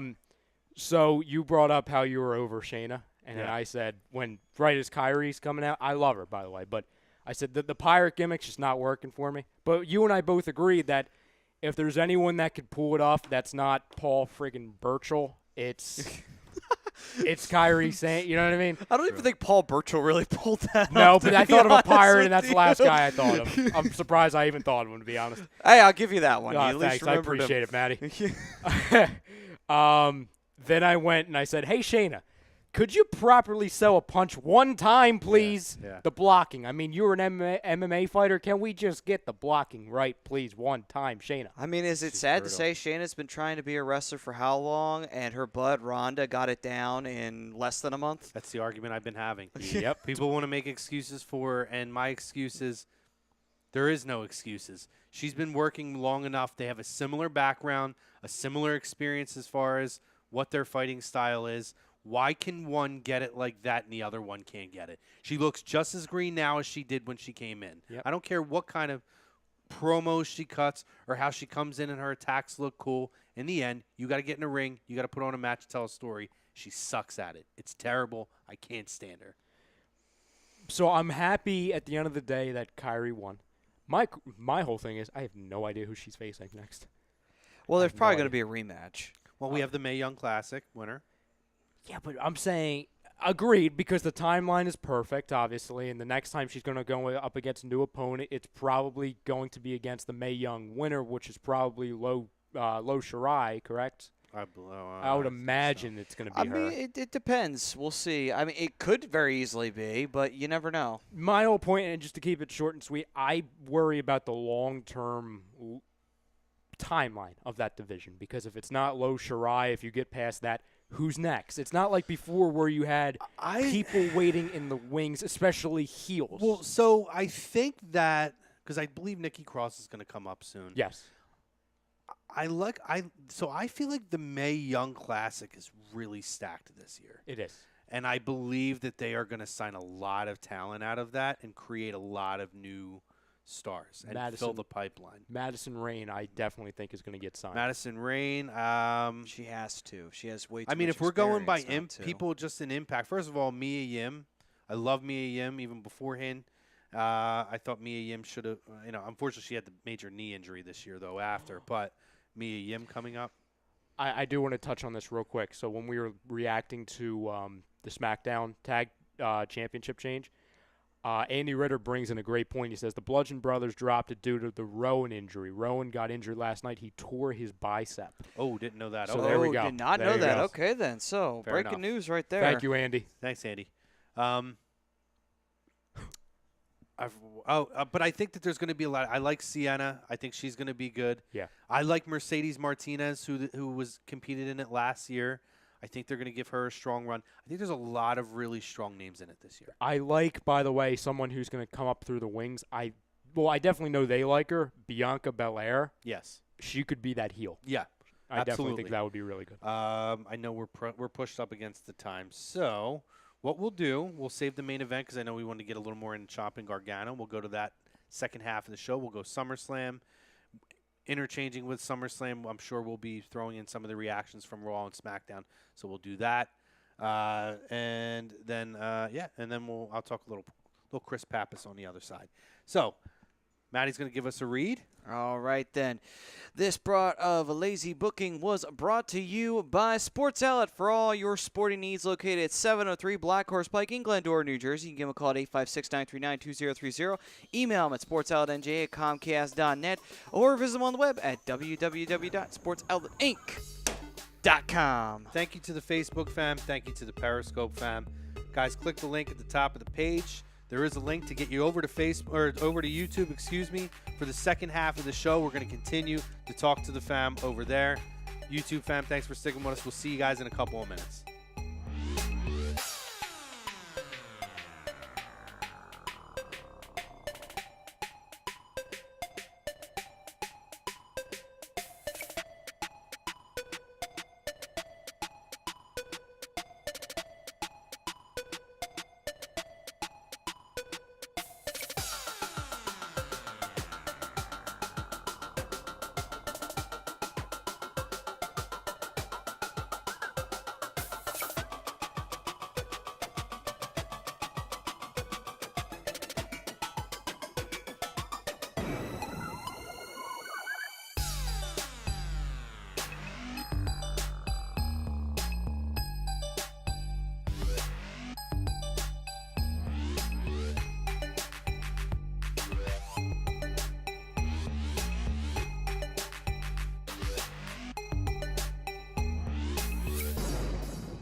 Welcome back, ladies and gentlemen, to Lazy Booking right here on A2DRadio.com. Brought to you by Scanzano Sports Center, located at 5 Carnegie Plaza in Cherry Hill, New Jersey. You can give them a call at 856-889-3434 or visit them on the web at www.scanzanosports.com. Paper slamming Maddie, my man. Welcome back, guys. Lazy Booking on A2D Radio, live from the Real Talk Studios. If you made the jump from Facebook and Periscope, we appreciate it. This episode dedicated to Chris Pappas. We're going to talk a little Pappas later. I just got a couple quick stories I'm going to throw in. He's a member of the fam, as I mentioned earlier. Unfortunately, passed away this weekend. So we're going to share a couple stories. And one thing just to throw in, just last week, and he was a very funny guy, and he always had great comedic timing. And last week when Frank decided to run down and read his comments out loud because I couldn't read his comments because of the emojis, he did drop in his last comment that he dropped in to us was, hey, is that Ray Romano over there doing a Scott Hall impression? Always good stuff. He always had good timing. So, I got a couple stories from WrestleManias and stuff that we went to that I'll share for him. Back to NXT TakeOver. We wrapped up. We basically went through the whole card. We have the main event. Tommaso Ciampa, Johnny Gargano, last man standing. Yeah, last man standing. Jeez. So what did you guys think? I thought that this would be the match of the night. Unfortunately, didn't work out quite that way. But I thought it was a good match, a strong match, a nice way to end the feud, if that ends the feud. I would hope so at this point that it would in the NXT chapter. I will say this, okay? What I thought of it, Chrome, that's your question. What I thought of it. What was your lasting impression coming out of that matchup? Oh, yeah. Okay. Johnny Gargano is going to turn heel. You think Gargano? And they're going to debut on the main roster as a tag team. Well, they may have to wait for that. That's an interesting deal. Did he injure his knee as bad as it looked? No, that's I think that's storyline. That was all storyline. Okay, because he was selling it. Oh no, I mean he like took a little bump. Don't get me wrong. I mean he did, but okay, just wanted to double check there. No, it's storyline. Do you not remember how well he sold everything when Ciampa first attacked the shit out of him? That is true. He did do that. I give Gargano's one of the best in the world, brother. Yeah, he can sell, man. He can definitely sell. Yeah, I mean clearly, I think. From the crowd reaction, I can say the people around, there was a question at first, did he hurt himself? Before Ciampa dropped down to get on his feet that last second. But clearly after that, it was like, okay, this is the spot it's supposed to be. And again, Johnny Gargano falls short because his temper gets in his way. I liked it. I thought it was good. I thought it was strong. I thought they made the right choice. Gargano's another one. I don't think he needs the NXT championship to validate his NXT run. I think he's ready to go now, personally. This is definitely a really good match. As always from these two, they seem to just be perfect for each other. Right. Out of all three matches they've had, I would say this one's probably number 3 on the list. But if that's your weakest match, it's a hell of a run. Then, quite frankly, God, if this was territory days, you'd be selling out of territory every night. Like, it would not be an issue at all. Yeah. Right now. That was an unbelievable run they had. I'm just telling you, Chrome. What did Jericho used to say? Soak it in, man. You say that? Soak it in, man. Drink it in. Drink it. Is it drink it in or soak it? Drink it in, man. Drink it in. Sorry, man. Jericho. Johnny Gargano's turning heel because at this point, because he's not Sami Zayn, he's not the guy who came up through NXT like a Daniel Bryan, and oh my God, he was vying for the championship. If they were doing that, they would have had him win 2 pay-per-views ago. He either A, stays as a babyface, and he looks like a damn fool, because that's the way he looked at the end of that pay-per-view, to where he had the match won. He had freaking Ciampa handcuffed, for God's sakes, and he lost it. It's either that or he turns heel. And it goes based off of, hey, I can't beat this guy. The whole temper thing kicks in, the realization. It's the whole, Johnny, no, why did you do that type of a thing? And to be honest, because I'm severely concerned that if he goes up to the main roster, it'll be on 205 Live because it's the WWE. The best option for him and Ciampa is to debut as a tag team. Well, interesting. Andy says that there was supposed to be more, but Johnny legit did dislocate his knee after the last spot on the stage. Huh. Said Hunter confirmed it in an interview. Interesting. All right, Matty. All right. Got something here. All right, Matty. He said Y Society said Triple H confirmed it in a conference call that the injury cut the match short and the finish was changed. Originally, it was supposed to be a double countout, but was switched due to him being injured. So the ending result was still going to be He was never going gonna win it. Didn't finish it. Okay. Only difference is it would have been a schmaz instead. Yeah, it would have been a dusty finish, which I guess would have then continued the feud more. I don't know, man. I just have one of those feelings, you know? I just really think it's going to be one of those things because they never, to be honest with you, they never really did that in NXT to where NXT, they embrace their one guy, whether it's Sami Zayn, Nakamura, Finn Balor, now Johnny Gargano. They never did the swerve heel turn in any of it. So it would be different. Y Society says TakeOver sucked. So I'm just curious why you think it sucked. It's maybe one of the best, if not the best, takeover they've ever had. No, I don't know if I'd say. I wouldn't say that. Not the best they've I ever wouldn't say had. that. I think it's top 5. I don't even know if I would go there, but I didn't think it sucked by any means. I thought it was a really good. Now, you could argue that the ending was underwhelming to some people, and I could see that. The finish of the event may not have been great.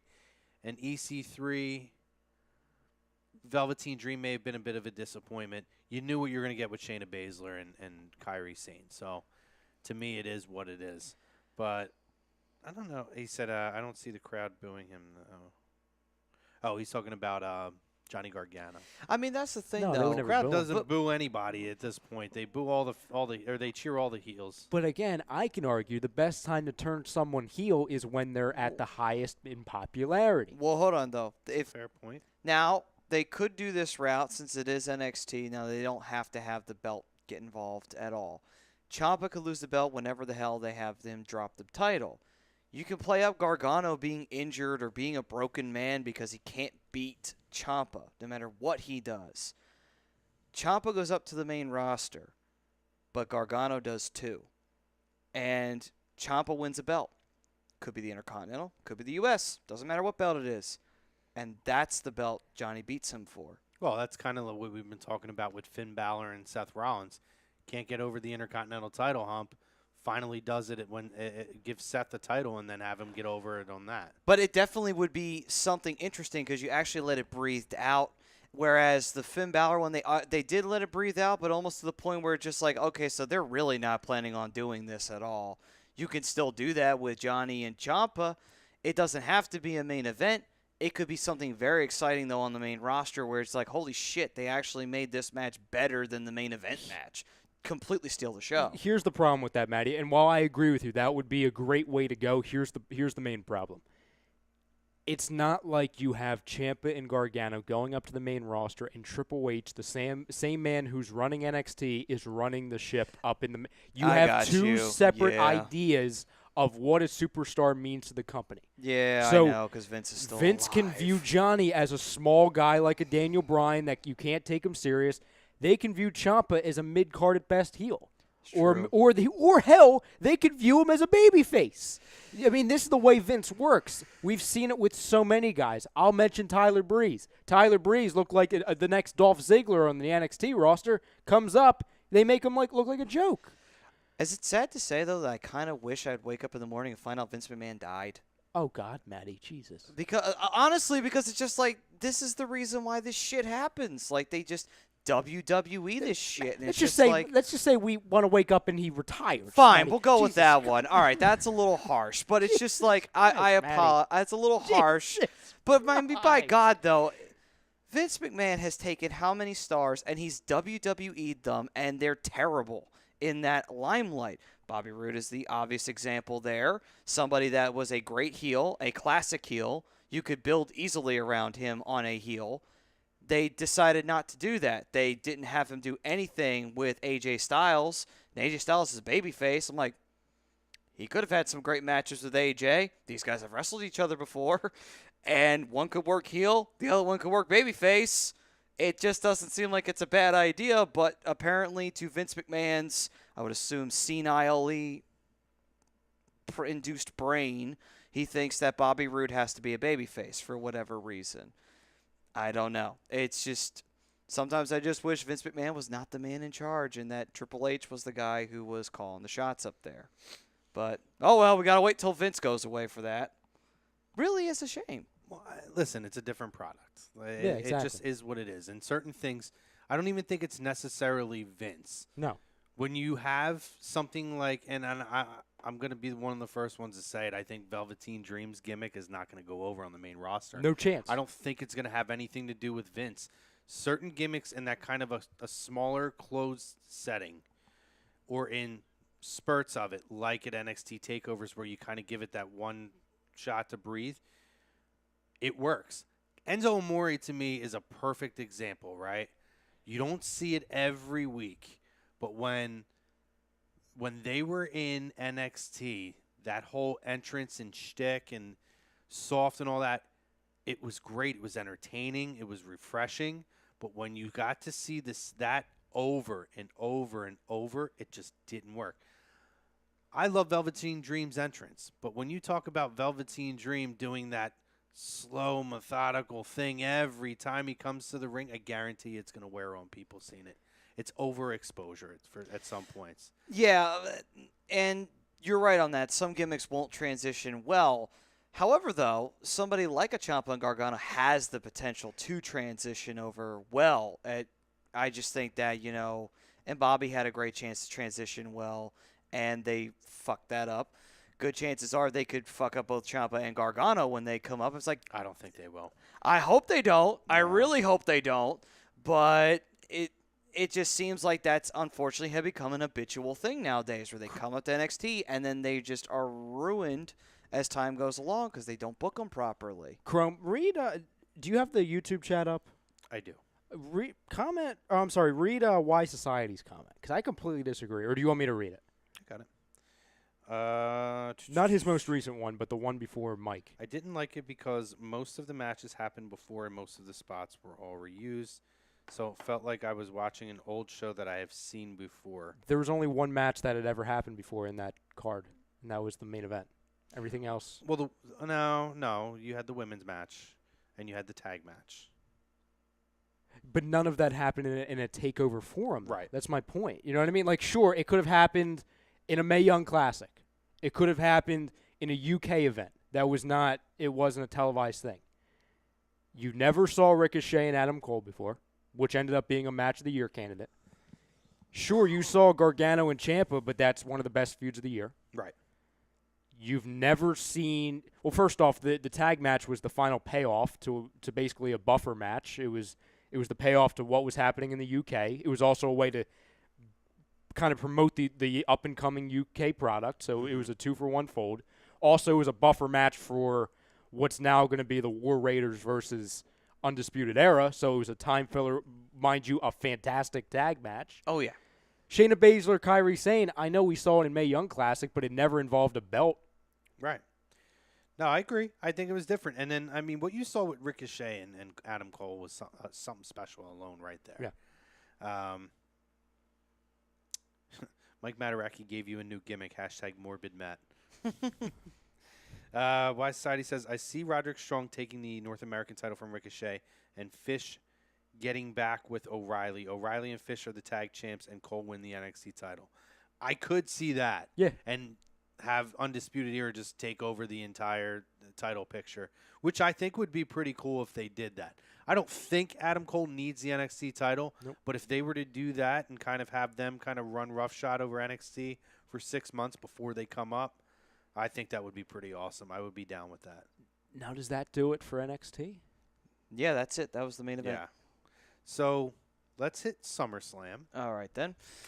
We're going to skip the pre-show matches because we don't care about them. I'm not going to lie. All right, then. So, although B-Team was on there, right? B-Team retained titles, right? Were they? 3 roll-ups. Yes, for they the were, pre-show. actually. That All was right. That was, actually. B-Team, go, go, go. They did, Yeah, the Authors of Pain will be coming soon.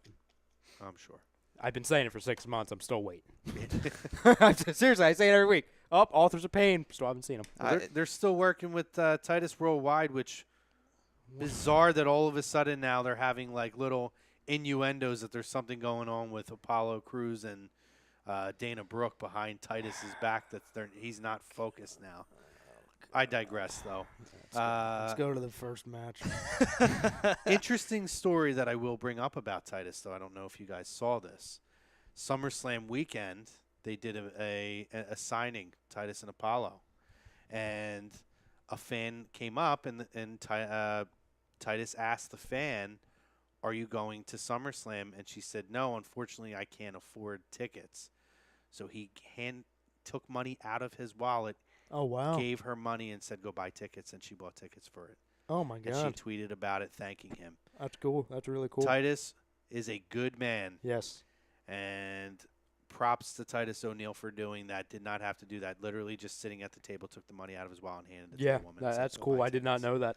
Yeah, so I thought a little cool story from the weekend that I had heard about. That's cool.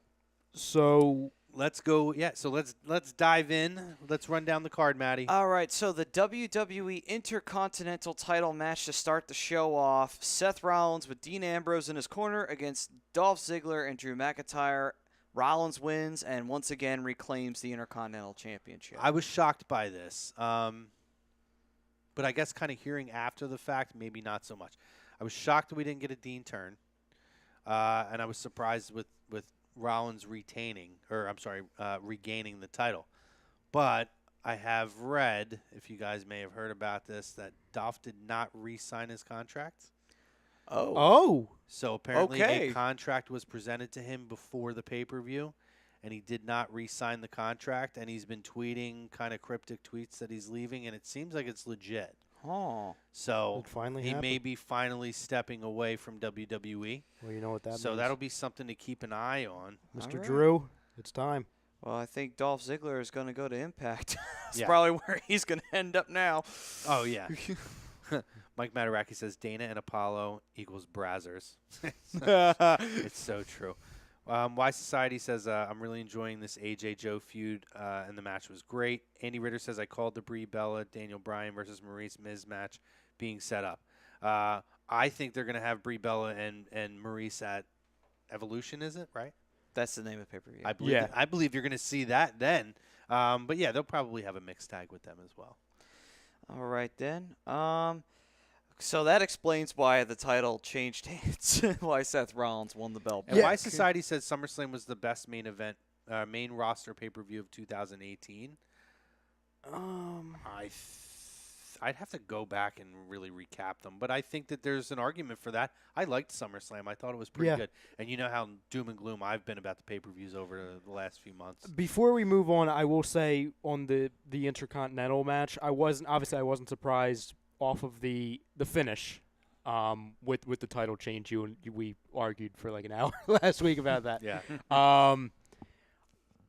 Like I said earlier, I wasn't shocked based off of the Dean Ambrose thing because, number one, I'll get to it later. We talked about it like a month ago. I thought the Shield thing was an emergency option there, and two, I thought the option of Dean turning on Seth was in play on Monday.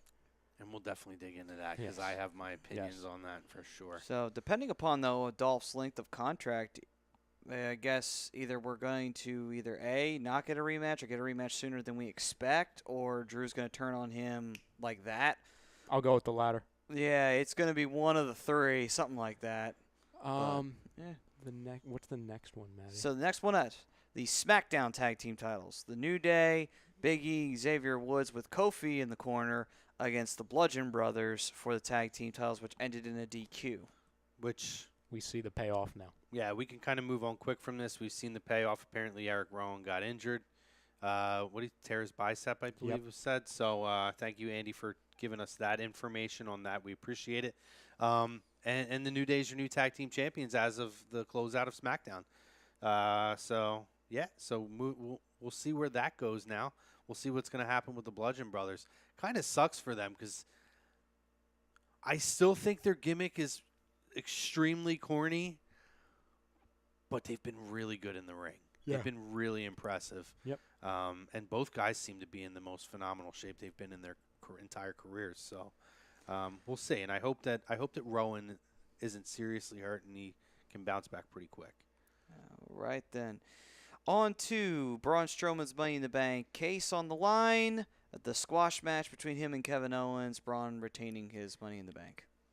Surprised that it was a squash. I think we kind of touched on it earlier, right? I don't know what they're going to do with Kevin. It just seems like a lost opportunity because of the fact that they had the stipulation where if Braun got counted out or disqualified, the briefcase would go to Kevin Owens. So, he could have done a few things there. Maybe got a little inventive with the match. But could have had Jinder come in and attack Kevin Owens to create the disqualification. Could have done anything. And you know what? Unfortunately, they just decided, nah, we're just going to go with the squash. That made me assume that we were going to see something later on in the evening. But, me too. I thought because the match was so early and it was such a quick squash match, I felt like we were going to see something later on, which we kind of did.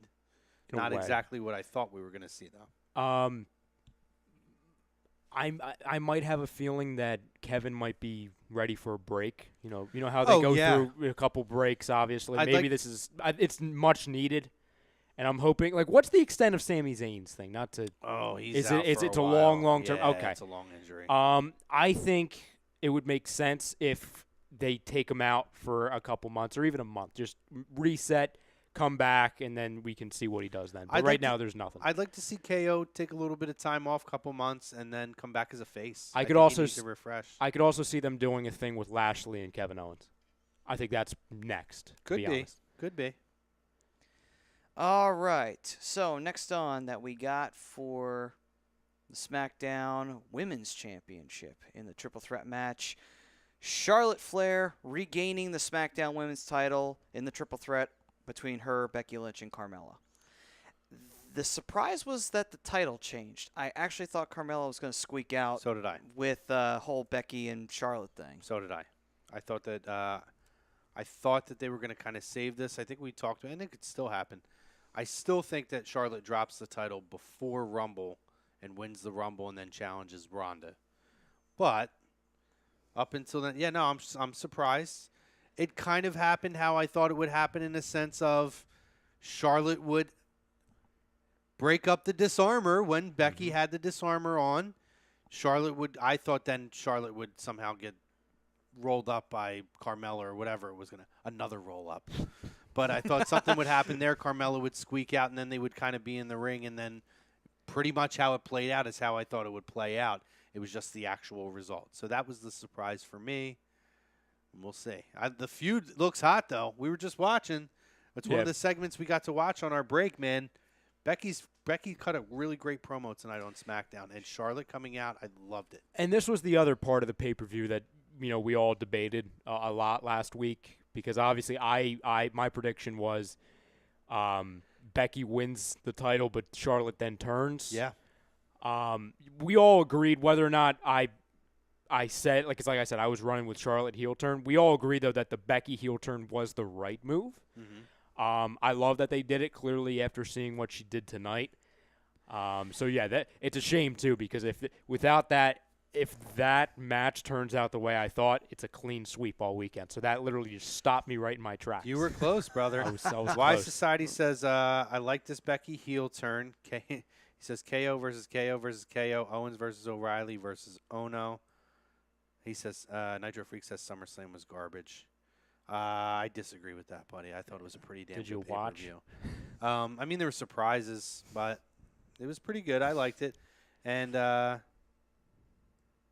he said so. But Owens versus O'Reilly versus Ono. I hate Cassius Ono. He's not even on TV anymore. I'm sorry, he's not on the network. I haven't even seen Ono since he challenged for the NXT title against Bobby Roode. Nitro Freak says, I got updates on my phone saying Reigns won, and I almost threw my phone in the toilet.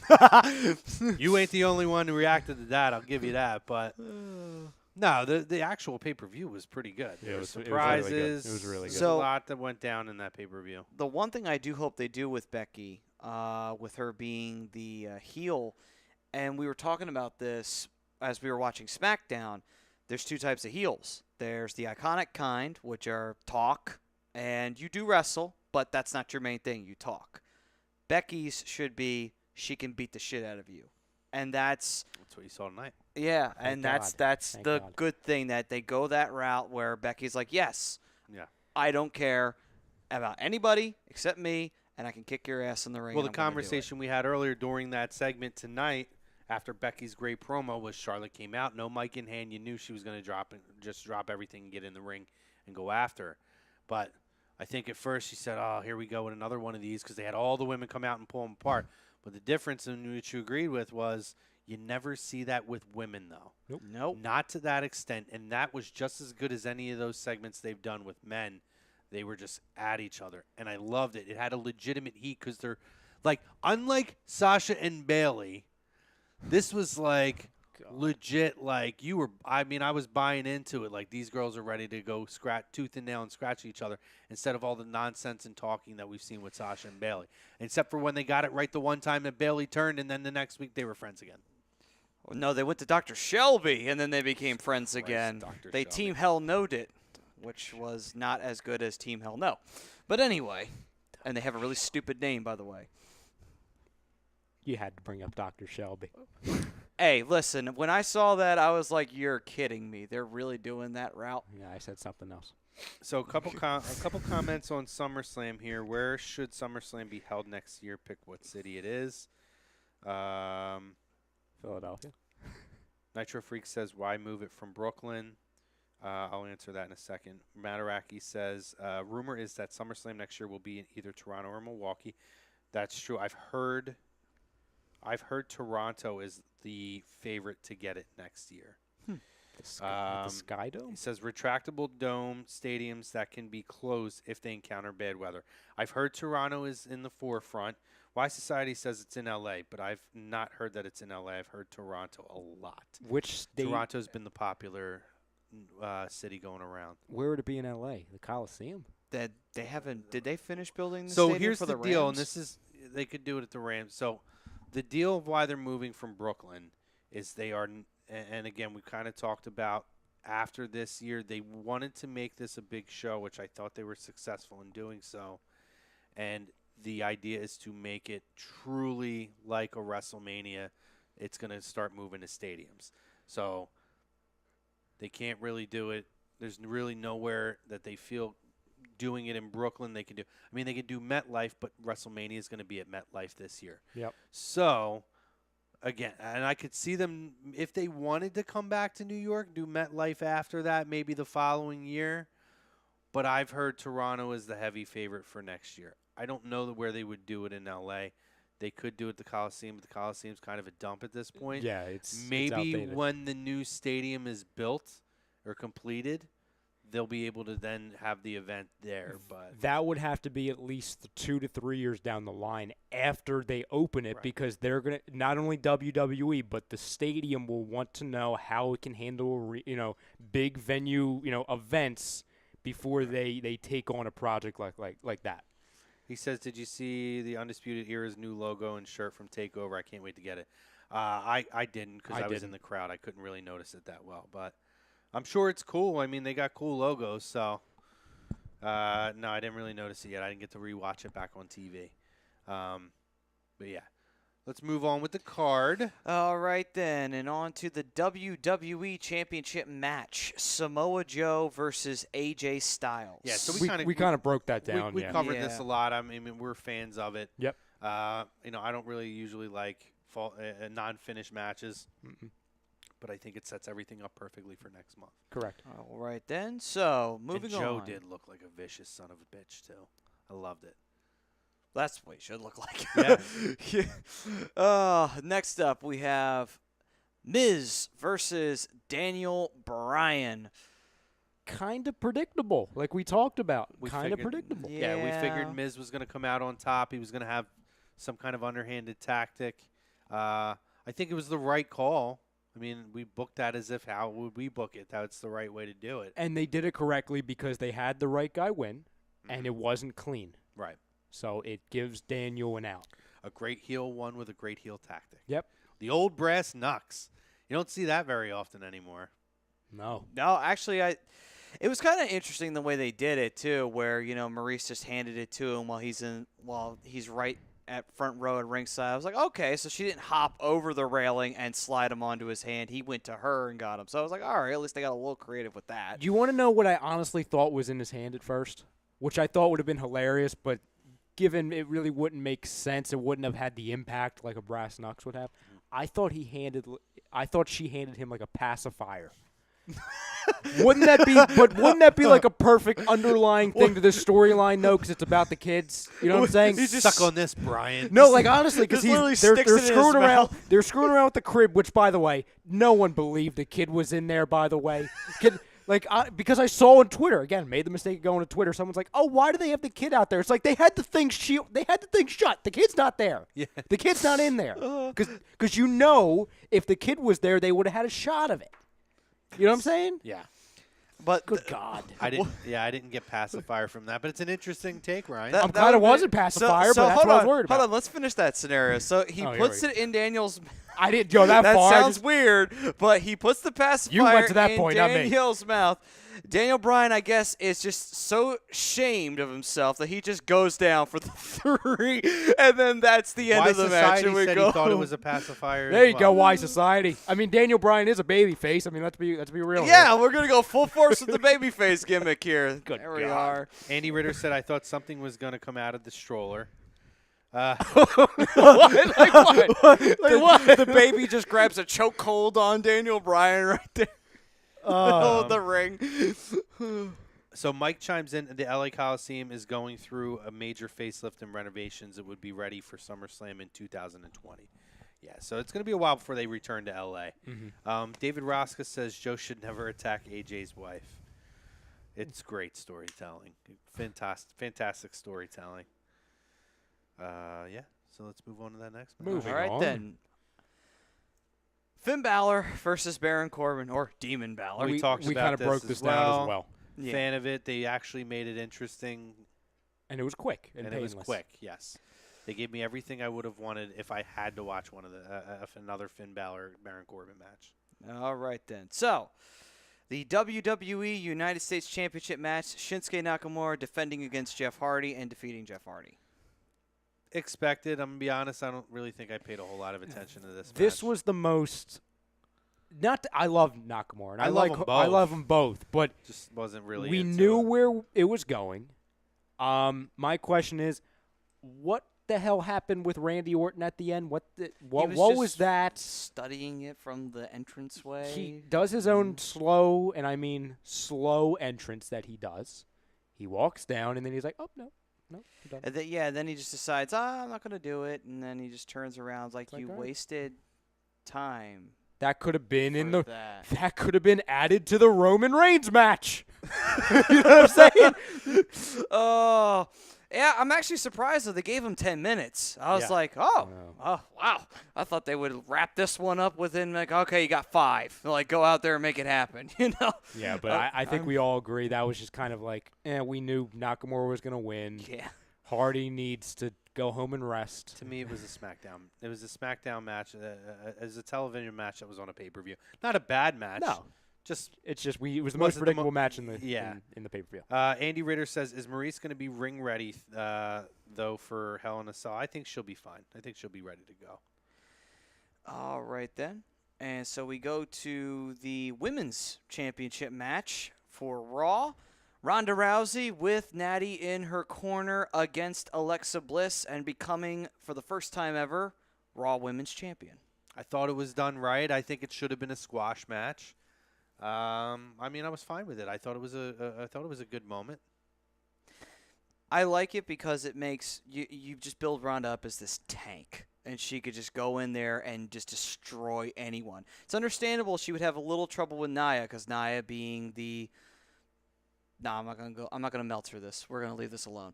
But it understandably that she would have a rough match with Nia. But with Alexa, it's like, okay, Alexa's about 5'0", so she should be able to hurl her around well, listen, like nothing. she tossed Nia around too, so That's a good point. She did, but I was just saying it's a little bit more of a Sure. Yeah. My main takeaways. Well, first off, did anyone else believe when Natalya came out? Which, by the way, I love the jacket. You know, with the tribute to obviously her father. I thought that was great. yeah, great touch. That was great. There was a small part of me, and I didn't think. It never crossed my mind before the pay-per-view. When they brought her out, I'm like, oh, my God, they're going to have her turn on Rousey. A small part of it. I thought, like, okay, because I thought, like, sure, it's great. Like, I understand why they brought her out. It makes sense. She was a part of the storyline, obviously the thing with her father. But when she's walking out, I'm like, you know what would be the ultimate swerve? Even after this awful, awful event in her life right now, they have her turn. Yeah, I didn't think they would do that And with what just happened. And I'm glad they didn't. I think to be honest. I think they may at some Oh, point, they will. but I don't think it's going to happen right now. The other takeaway, because people were saying like, "Oh, who's Ronda going to face?" It's very simple. It maybe not in this order. Before she faces Charlotte at the biggest pay-per-view of the year, WrestleMania, she'll face Sasha, she'll face Ember Moon, she'll face Natalya. There's plenty of people she can face. Does anyone see them going the route of Natty costing Ronda the title when she turns heel? So that way Ronda can make a quick little run to get back to the belt and then face Charlotte at WrestleMania. I don't believe so because I think they want to build this whole thing as Ronda's had it for the entire time from SummerSlam to WrestleMania. Okay. Especially given she's a big name, which will give her. She is. I think the way they'll turn Natalya, it's a Monday after a pay-per-view. It's the whole celebration thing. Natalya does something similar to the way Becky Lynch did it, to where, it's all about you, Ronda. I'm the one who trained you. Therefore, I don't get my proper respect, so here you go. I think they're going to do it that way. Andy says, are we going to get MMA 4 Horsewomen versus WWE 4 Horsewomen? Hell, do we even want to see it? Next year's SummerSlam. I think you'll get it. I think you might get it at next year's Survivor Series. Okay. I don't think you're going to get that anytime before then. Yeah.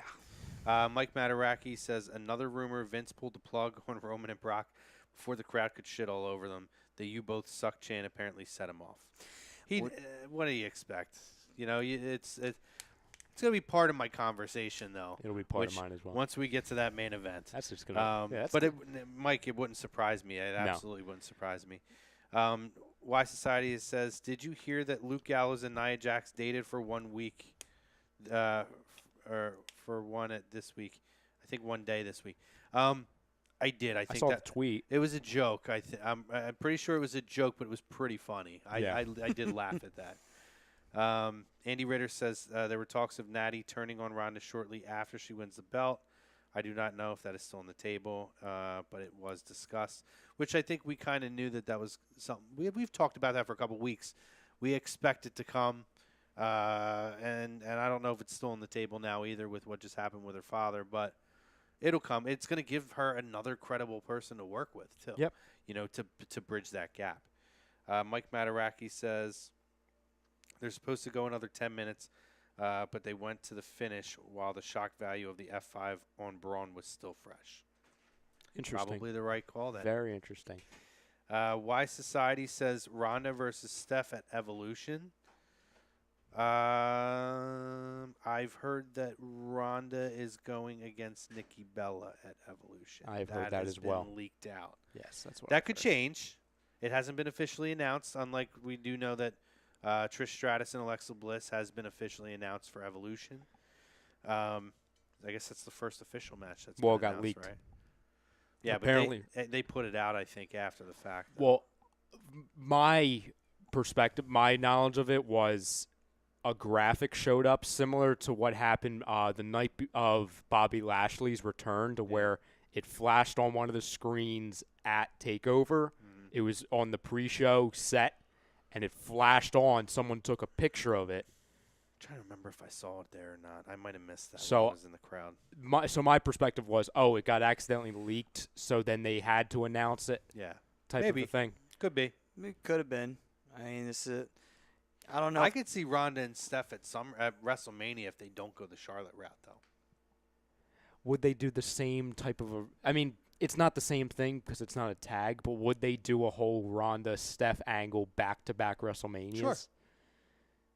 You know what? Hell, they did Roman and Brock 3 straight WrestleManias, so why the hell not? Well, you can can go the route of they where did Triple H and Undertaker for 2 straight Yeah, WrestleManias. no, I understand. you can go the route where Ronda, if she loses to Steph, then she is officially fired from WWE. You can go that route if you want to. Yeah, so Andy says they put it out during TakeOver, and that's what I saw. I didn't see that there was a picture taken. I had seen that they officially posted that it was going to happen during TakeOver. That could be. I just know that the one WWE fan page that I follow on Twitter and Instagram, they put out something. It was before NXT even started, and it was a screenshot of someone from the crowd taking it of a TV far away, and then the caption just said, "Oops." ... Yeah, I don't think it was an accident. Okay. By the way, totally missed on the Takeover recap. Matt Riddle being shown. Yes. Which, you guys know I'm a Riddle guy. I did get to work a CZW show with him, just saying. It was pretty fun. Being part of his match, I actually gave him the title belt to hit my own guy with. But pretty cool. And Matt Riddle's a freaking star. So if you guys haven't seen him, start looking his shit up on YouTube because he's going to be awesome on NXT. As long as he stays off the weed. What do we have next, Matty? Well, the next is the main event, the Universal Championship. Roman Reigns defeating Brock Lesnar to finally end the feud, quote unquote, and become Universal Champion. You want to go first? Can I just say this one thing? Because I went on a rant last week and I screamed my head off because I was afraid of this. What did I send you, Matty? You sent me the swerve within a swerve. I said I had a freaking feeling. There's a reason why I went on crazy, and I said, listen, WWE, through all the rumors about, Kevin Owens could cash in, Braun Strowman could cash in, which obviously they alluded to that night, and the following night, Paul Heyman could find a new person. They didn't hint at any of that. My whole reason why I said last week that there would be no cash in, Brock Lesnar would lose, Roman would finish the night with the title, clean, walk out, it would be a swerve within a swerve.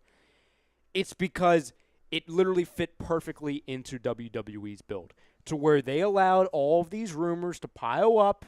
They didn't make any attempts to kind of flag it down. They had Paul Heyman in an interview with Renee Young 3 weeks ago talk about, maybe there's a next guy. They just sprinkled it in there, just threw that in there to just keep it going, to create buzz for the main event. Not for the cash-in, no, for the main event. It wasn't, this match is going to suck, we've seen it 6 times. No, it wasn't any of that. And it perfectly played into how they have Braun Strowman come out before the match, do a little promo because he is the most over babyface on Raw at the moment. It completely distracts the crowd from saying, this match sucks, to, oh my God, there's going to be a cash-in. It's not going to be Roman. It's not going to be Brock. It's going to be Braun because there's no way they would have Braun cash in unsuccessfully. It was a swerve within a swerve, and I thought it was perfect. Let Matty go, and then I'm going to get into mine. Which they pulled the very following night on Raw, actually. Well, we'll get to that in a minute. But we'll get to that in a minute, I would assume.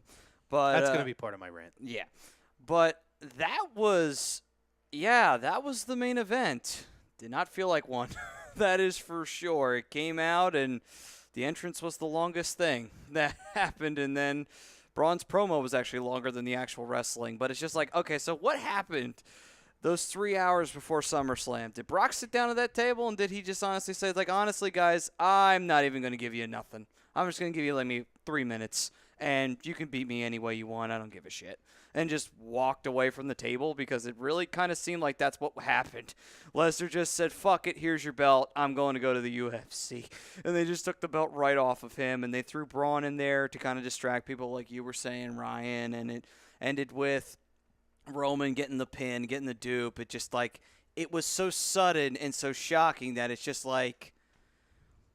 I don't know whether I should be angry. I don't know whether I should be confused. I don't know whether or not I should be pissed. It's just okay, so Roman's champ. What the fuck's going on? Is Braun going to do anything? No. He's selling over there near the entrance ramp, and he got the shit beat out of it by the briefcase. The briefcase took the toughest bump of the night. It was just that. It was a complete clusterfuck there at the very tail end of the show, and I'm like, that's the ending of the show. Well, at least it was at least it wasn't a no finish like we did with Lesnar and Orton, I guess. Mm-hmm. At least it wasn't that. Certainly wasn't that. I'll get into it in 1 second. I'm going to read these couple comments. Because Andy says it was the same screen grab that came out last night regarding Lita versus Asuka at Evolution. They've announced that too. Ooh. That's a good match. I'm intrigued by that. Why Society Wrestling's just describing the Undisputed Era logo to us. I'll check it out later, man. But he does say, "Why are you live tonight and not on? Why are you live tonight on Tuesday and not on Thursday? I have personal obligations that I have to tend to on Thursday, so we wanted to make sure that we had a show and a fitting show so that we were all here, and it was just easier because I'm one of the co-hosts of the previous show to move that show up and move everything to tonight, so we did that." Andy says, "I honestly thinking they were going to have Heyman screw over Lesnar in an attempt to get Reigns over with the crowd. Thank God I was wrong." Okay. So, you guys kind of touched on it. They did a lot. They threw a lot of smoke and mirrors at you to keep the intrigue of the match. Braun standing out there, threatening he's going to cash in on whoever wins, yada, yada, yada, all this and that. Wrestling fans are absolute sheep. And I'm going to say exactly why. I went on this rant with Ryan earlier. Because Roman Reigns has been getting cheered the whole time. Because they don't want to see Brock Lesnar, a guy who's not ever there, be the champion. Then when Roman wins, they shit on him. He comes out the next night. He gives Finn Balor his rematch opportunity. He beats Finn Balor. They boo him. And then what do? They bring the Shield out, and he goes from getting the biggest boos to the biggest cheers because, now he's part of the Shield. That makes him the greatest thing. He's part of the greatest thing ever. Like, cut me a break. People hate Roman Reigns does not have bad pay-per-view matches. Roman Reigns is hated, and I will talk. Me and my buddy Nick Staskin, we had this conversation over the weekend.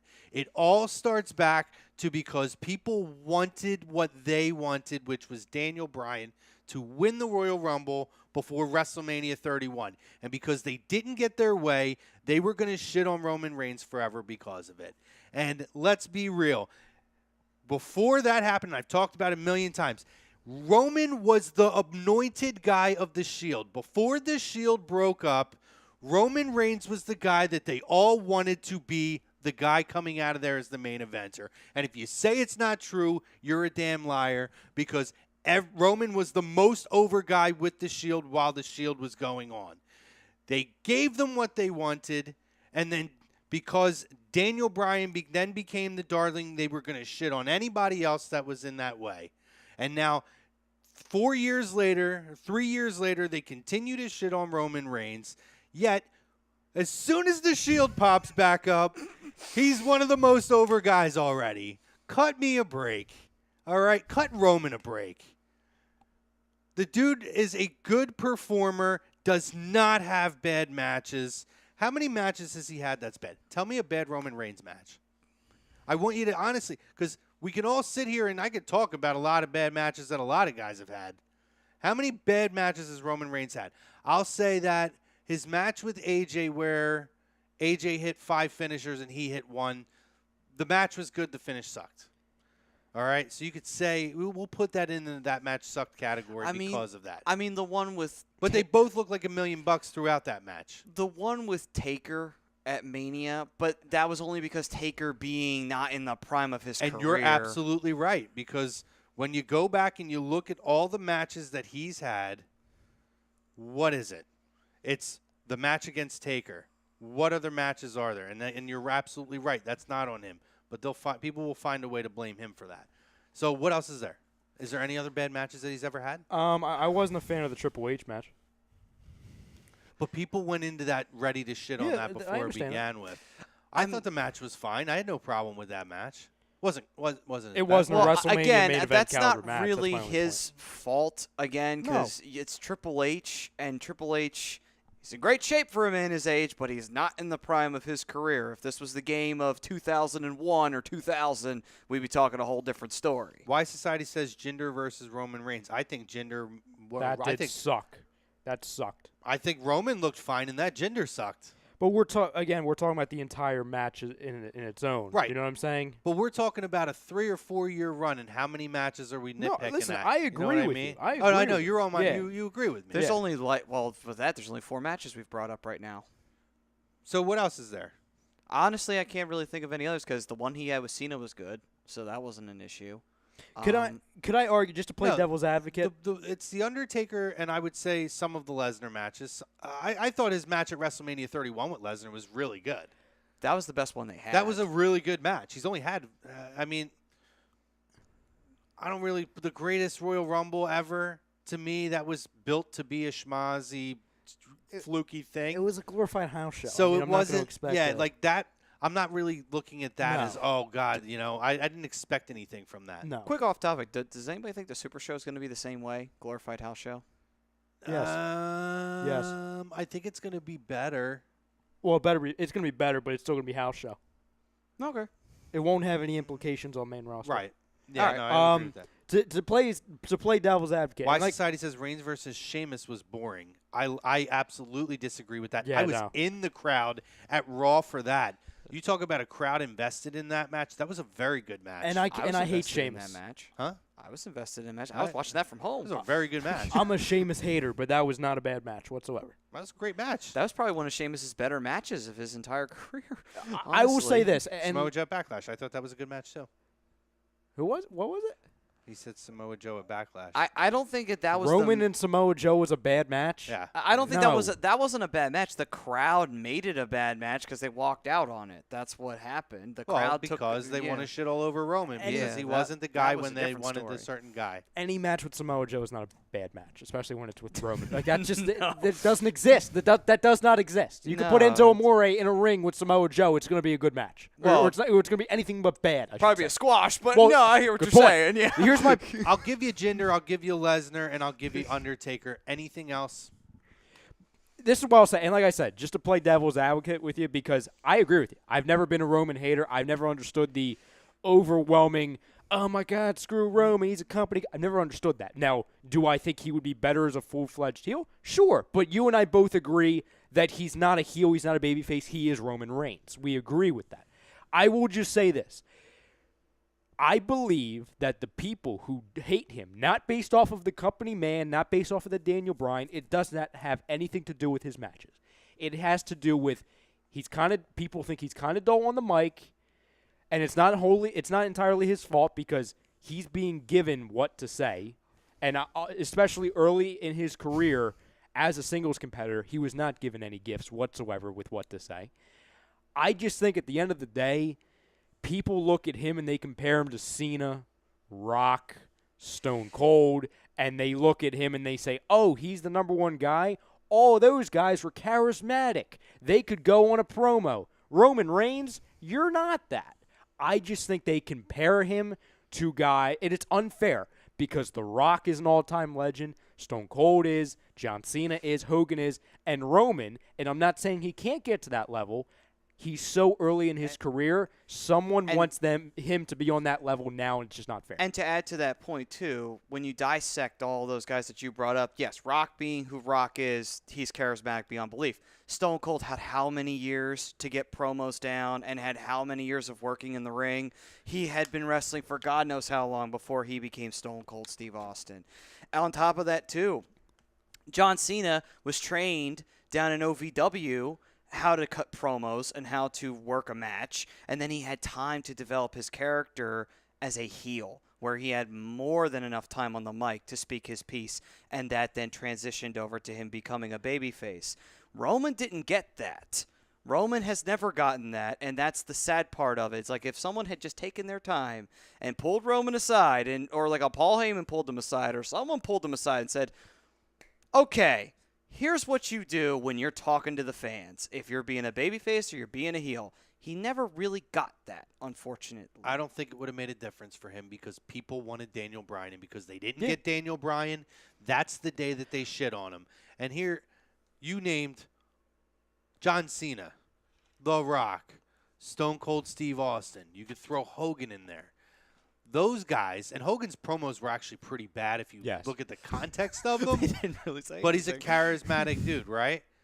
4 guys who transcend professional wrestling. The Rock is literally the biggest celebrity in the world right now. He is. He is transcended being The Rock. He's Dwayne Johnson, okay? Stone Cold Steve Austin, a lot of great points on your part. Hogan, different animal as well. And John Cena, another guy who's now transcending the business He's on the same to path do as Dwayne. other things. It's not fair to expect every person to be on that level. It doesn't mean you can't be a face. I don't believe there should be one face of the company. No. Now, listen, Rock was never the face of the company. There was multiple guys. It was Austin, Undertaker, Rock. Those were essentially the three guys. Hunter wasn't even quite there at that point. Nope. No. It's not fair to put somebody on that level. He has done – his promos have gotten a lot better. Less is more with him. And he's – I mean, listen, we talked about one of the best promos. Coming out after WrestleMania 33, standing there for 4 minutes, and then just saying, "This is my yard," and walking out. Nothing. Yep. That's it. That's all he had to say. He could have not said anything, and it would have been an amazing promo. Yeah. Even to that point, too. Think about this. What about the era in between the Attitude Era and Hulkamania era? It was Bret Hart as the main champion, but what was Bret's promos earth-shattering?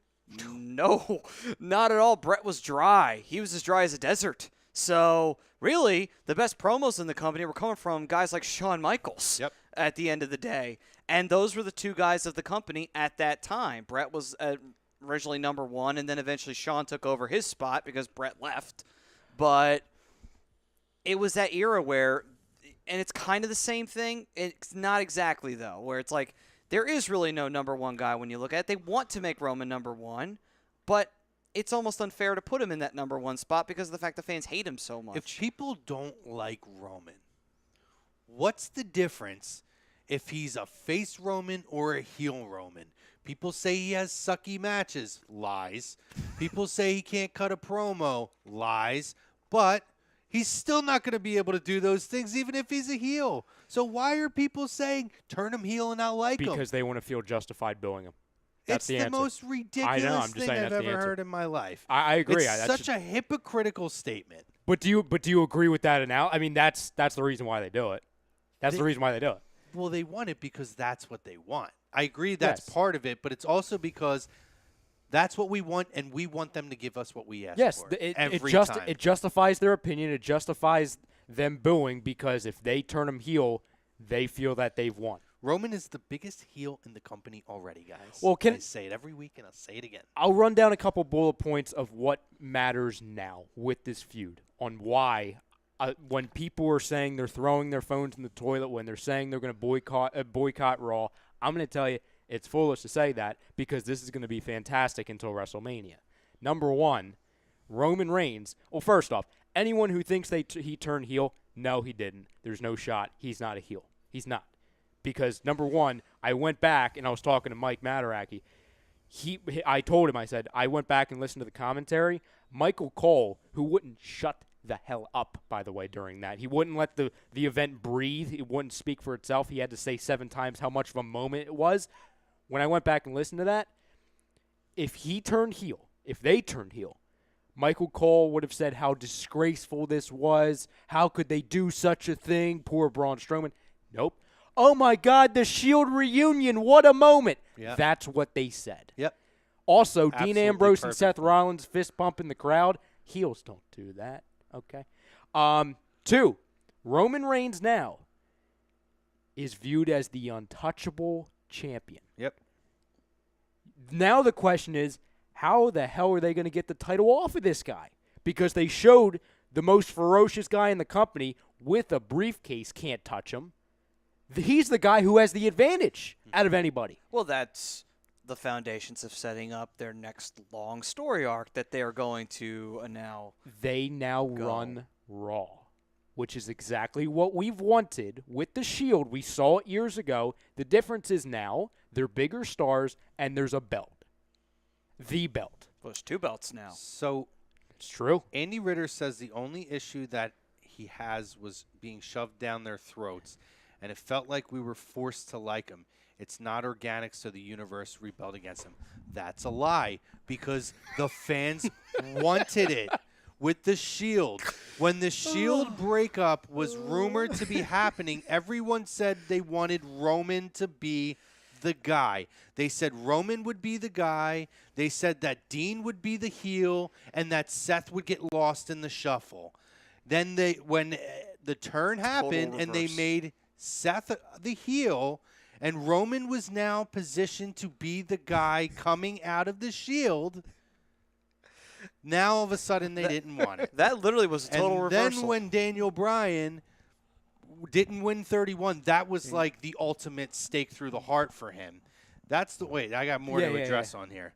That's number one. So I love Andy. Andy's super smart, and he contributes a lot.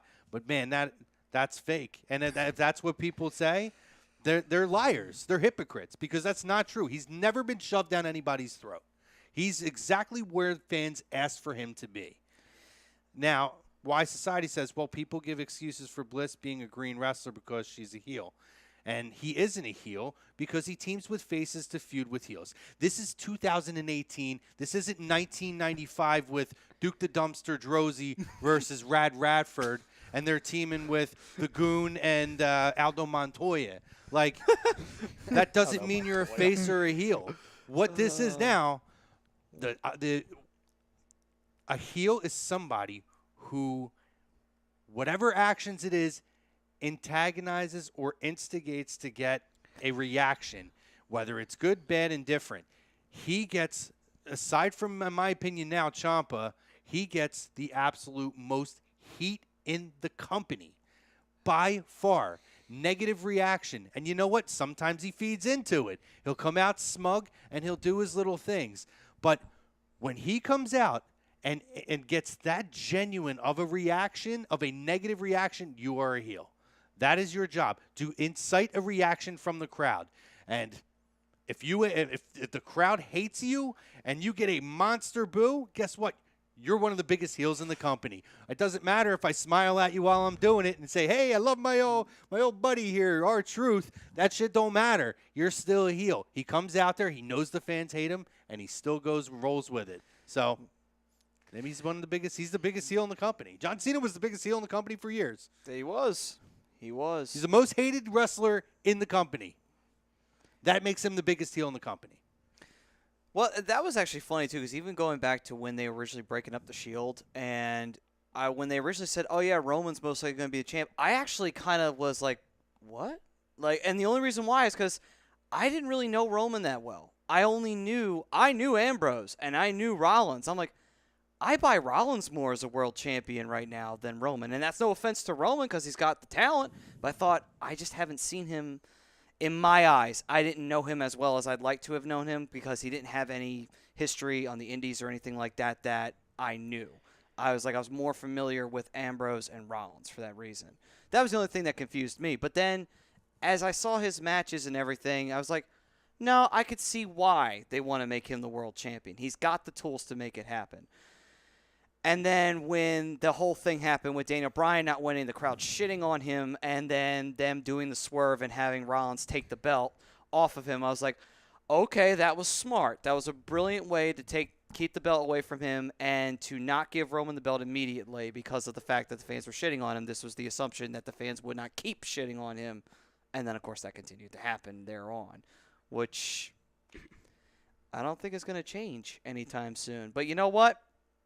Hey, it is what it is. It's already changed because now he's part of the Shield, so everybody loves him. Oh, I forgot. You're right. Fickle.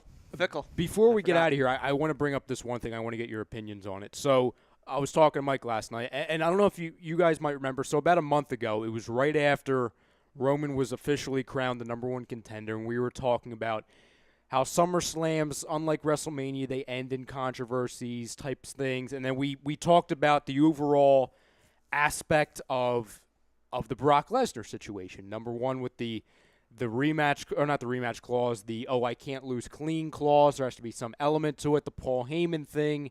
What's the next storyline going to be? And I had brought up the Shield. I had brought up that if everything aligns properly with Dean Ambrose coming back, with Seth Rollins not having much to do, if he's moving on from the Intercontinental title thing, and Roman, them finding a way to get Roman over again. I brought up how the SummerSlam this year could end with the Shield jumping Brock Lesnar and this becoming a thing. Mike was joking with me last night. He's like, oh, well, it happened.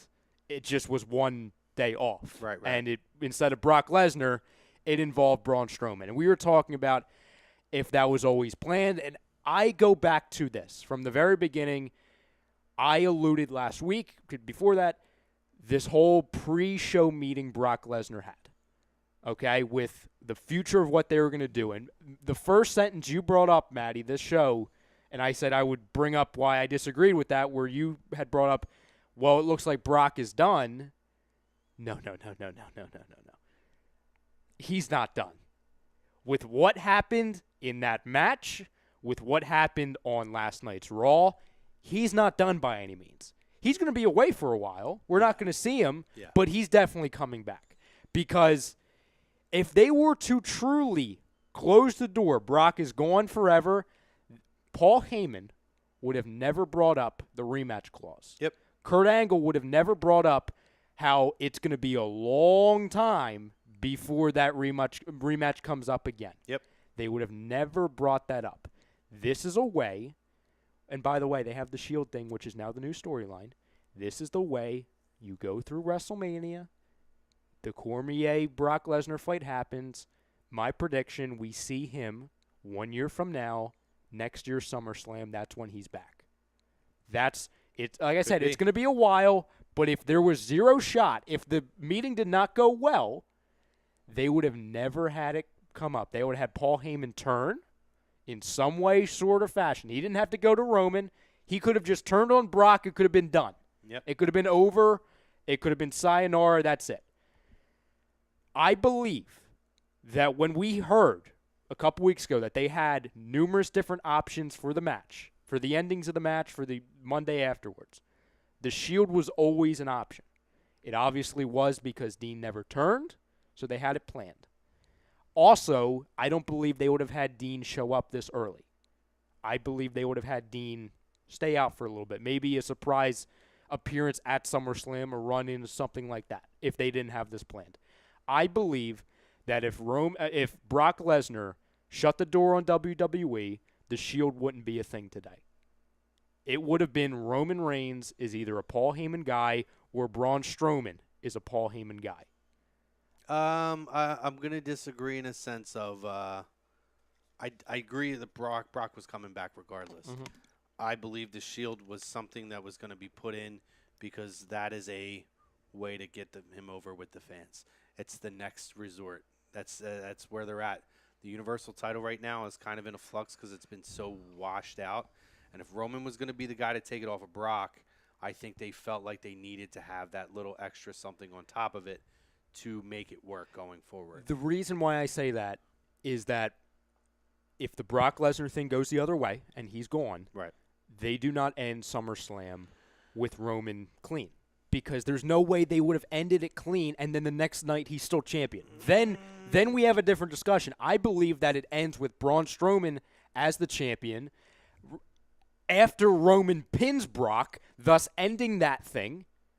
Then it goes along with the storyline of, oh, Roman finally won it, but he was screwed again. Then Roman becomes the chaser. It could go down the line of then Roman goes to Paul, Braun goes to Paul, Kevin Owens is in there somewhere. It could have gone down a whole different route, in my opinion. See, I think with the way that this feud over the last 3 years has been billed, I think in the end, the end game was for Roman to finally get a clean win over Brock. Well, yeah, and I agree with that. I don't think that. I think that all the smoke and mirrors were thrown out there, but I think this was the end finish regardless. I really believe that, personally. You got anything to add to that, or are you good? No, not really. I mean, I think Ryan dissected that pretty well, diving into the inner workings. So, hey. Before we jump off, because I'm not doing This Week in Wrestling, I'm just going to throw out a quick Chris Pappas story or two, just because. And, again, Chris is one of our fam guys. He unfortunately passed away this week. He was a contributor to this show every week, the original inception of Lazy Booking. So one story that was pretty good, two stories. Actually, both were WrestleMania 29 weekend. We had gone to He had really good, like, random, kind of dry sense of humor timing. So we were walking by, and all these people were like, there's Jim Neidhart. And I swear to God, Jim Neidhart looked like he was going to have a heart attack there. He was profusely sweating. His face was red. He was much more overweight than he's been over the last couple of years. And I remember he just walked by him, and he started, like, people were just like, there's Jim Neidhart. Yeah, and he walked by, and he goes, this is when Total Divas had just kind of started off, and he goes, guys, it's Natty's dad from Total Divas. And Neidhart looked at him like, oh, here we go, this son of a bitch. But it was one of those random things, and everybody kind of just chuckled and laughed at him. But we had met Hogan there. And so apparently Chris wrote Hulk Hogan a letter when he was an 8-year-old kid, I think 8 years old, and Hogan never responded. So when he went to meet Hulk Hogan, he asked Hulk Hogan about it. He's like, so I don't know if you remember this, but I wrote you a letter when I was 8 years old. And Hulk was like, oh, thanks, brother. And he's like, yeah, and you never responded to it. What's up with that? And Hogan's like, oh, I'm sorry, brother. You know, I tried to respond to as many as I could. And there's actually a picture of him mid-talking to Hogan about the promo or about the letter that he wrote. And Hogan was just kind of dumbfounded that he asked him about this letter. I mean, that was just like his personality. Yeah. You guys heard the letter that he wrote. But he was a fun dude. Like, we used to, you know, we've gone on so many trips. We did Rumbles. We did WrestleManias, SummerSlams, NXT TakeOvers. And, you know, we used to, my buddy was like, I don't know if you want to tell people this, but we used to have wrestling matches, like, in the pool or in the hotel. And then, like, they came up with a great idea of taking the Axe body spray, and then, like, Pappas would nail one of us and then spray paint us with the Axe body spray, NWO. Like, this was just his personality. Like, it was like he was a fun dude, a fun-loving dude, always had a good time, huge wrestling fan. He's a guy, and I have the video. I'm going to post the video. It's 50 minutes, but if you want to hear somebody do something crazy, he names every WWE champion in order from his brain and gives a history lesson while he's doing it. It's a 50-minute up to Jinder, because that's when I filmed it, right when Jinder won. Wow. I'm going to post the video on the Lazy Booking page. It's 50 minutes, but it's worth it. Even if you fast forward through it, watch like 15, 20 minutes of it. Good dude. You know, I love you, buddy, and a lot of us do, and we're going to miss you greatly. So, you know, you're always going to be around with us, taking our trips with us at WrestleMania. So, anyway, love you, brother. Guys, good show this week. I really appreciate it. Mr. Ryan Brodo, not Mr. Matt Ryan. I'll see you guys in 3 weeks. Yeah, Ryan's off for a few weeks, so I think we'll have Frank or Ralphie. One of these guys will be stepping in. Not, because it did come up, not going to be on Thursday, guys. This is not a special night, as in we're doing 2 shows this week. I have personal obligations that I'm unable to come in on Thursday, so we did the show tonight. So we'll be back to our normal day next Thursday. So, Maddie, thank you very much. Maddie, why don't you give us a read before I sign off? All right, then. So, Lazy Booking was brought to you by Gibson Mayer, LLC, your certified public counsel, located at 301 Oxford Valley Road in Yardley, PA. Give them a call, 215-369-3300. Taxes are important. You want to take care of them, so be ready, be prepared, and call Gibson Mayer. Guys, thanks again for joining us. We'll see you next week. Love you, Pappas. Thanks, brother.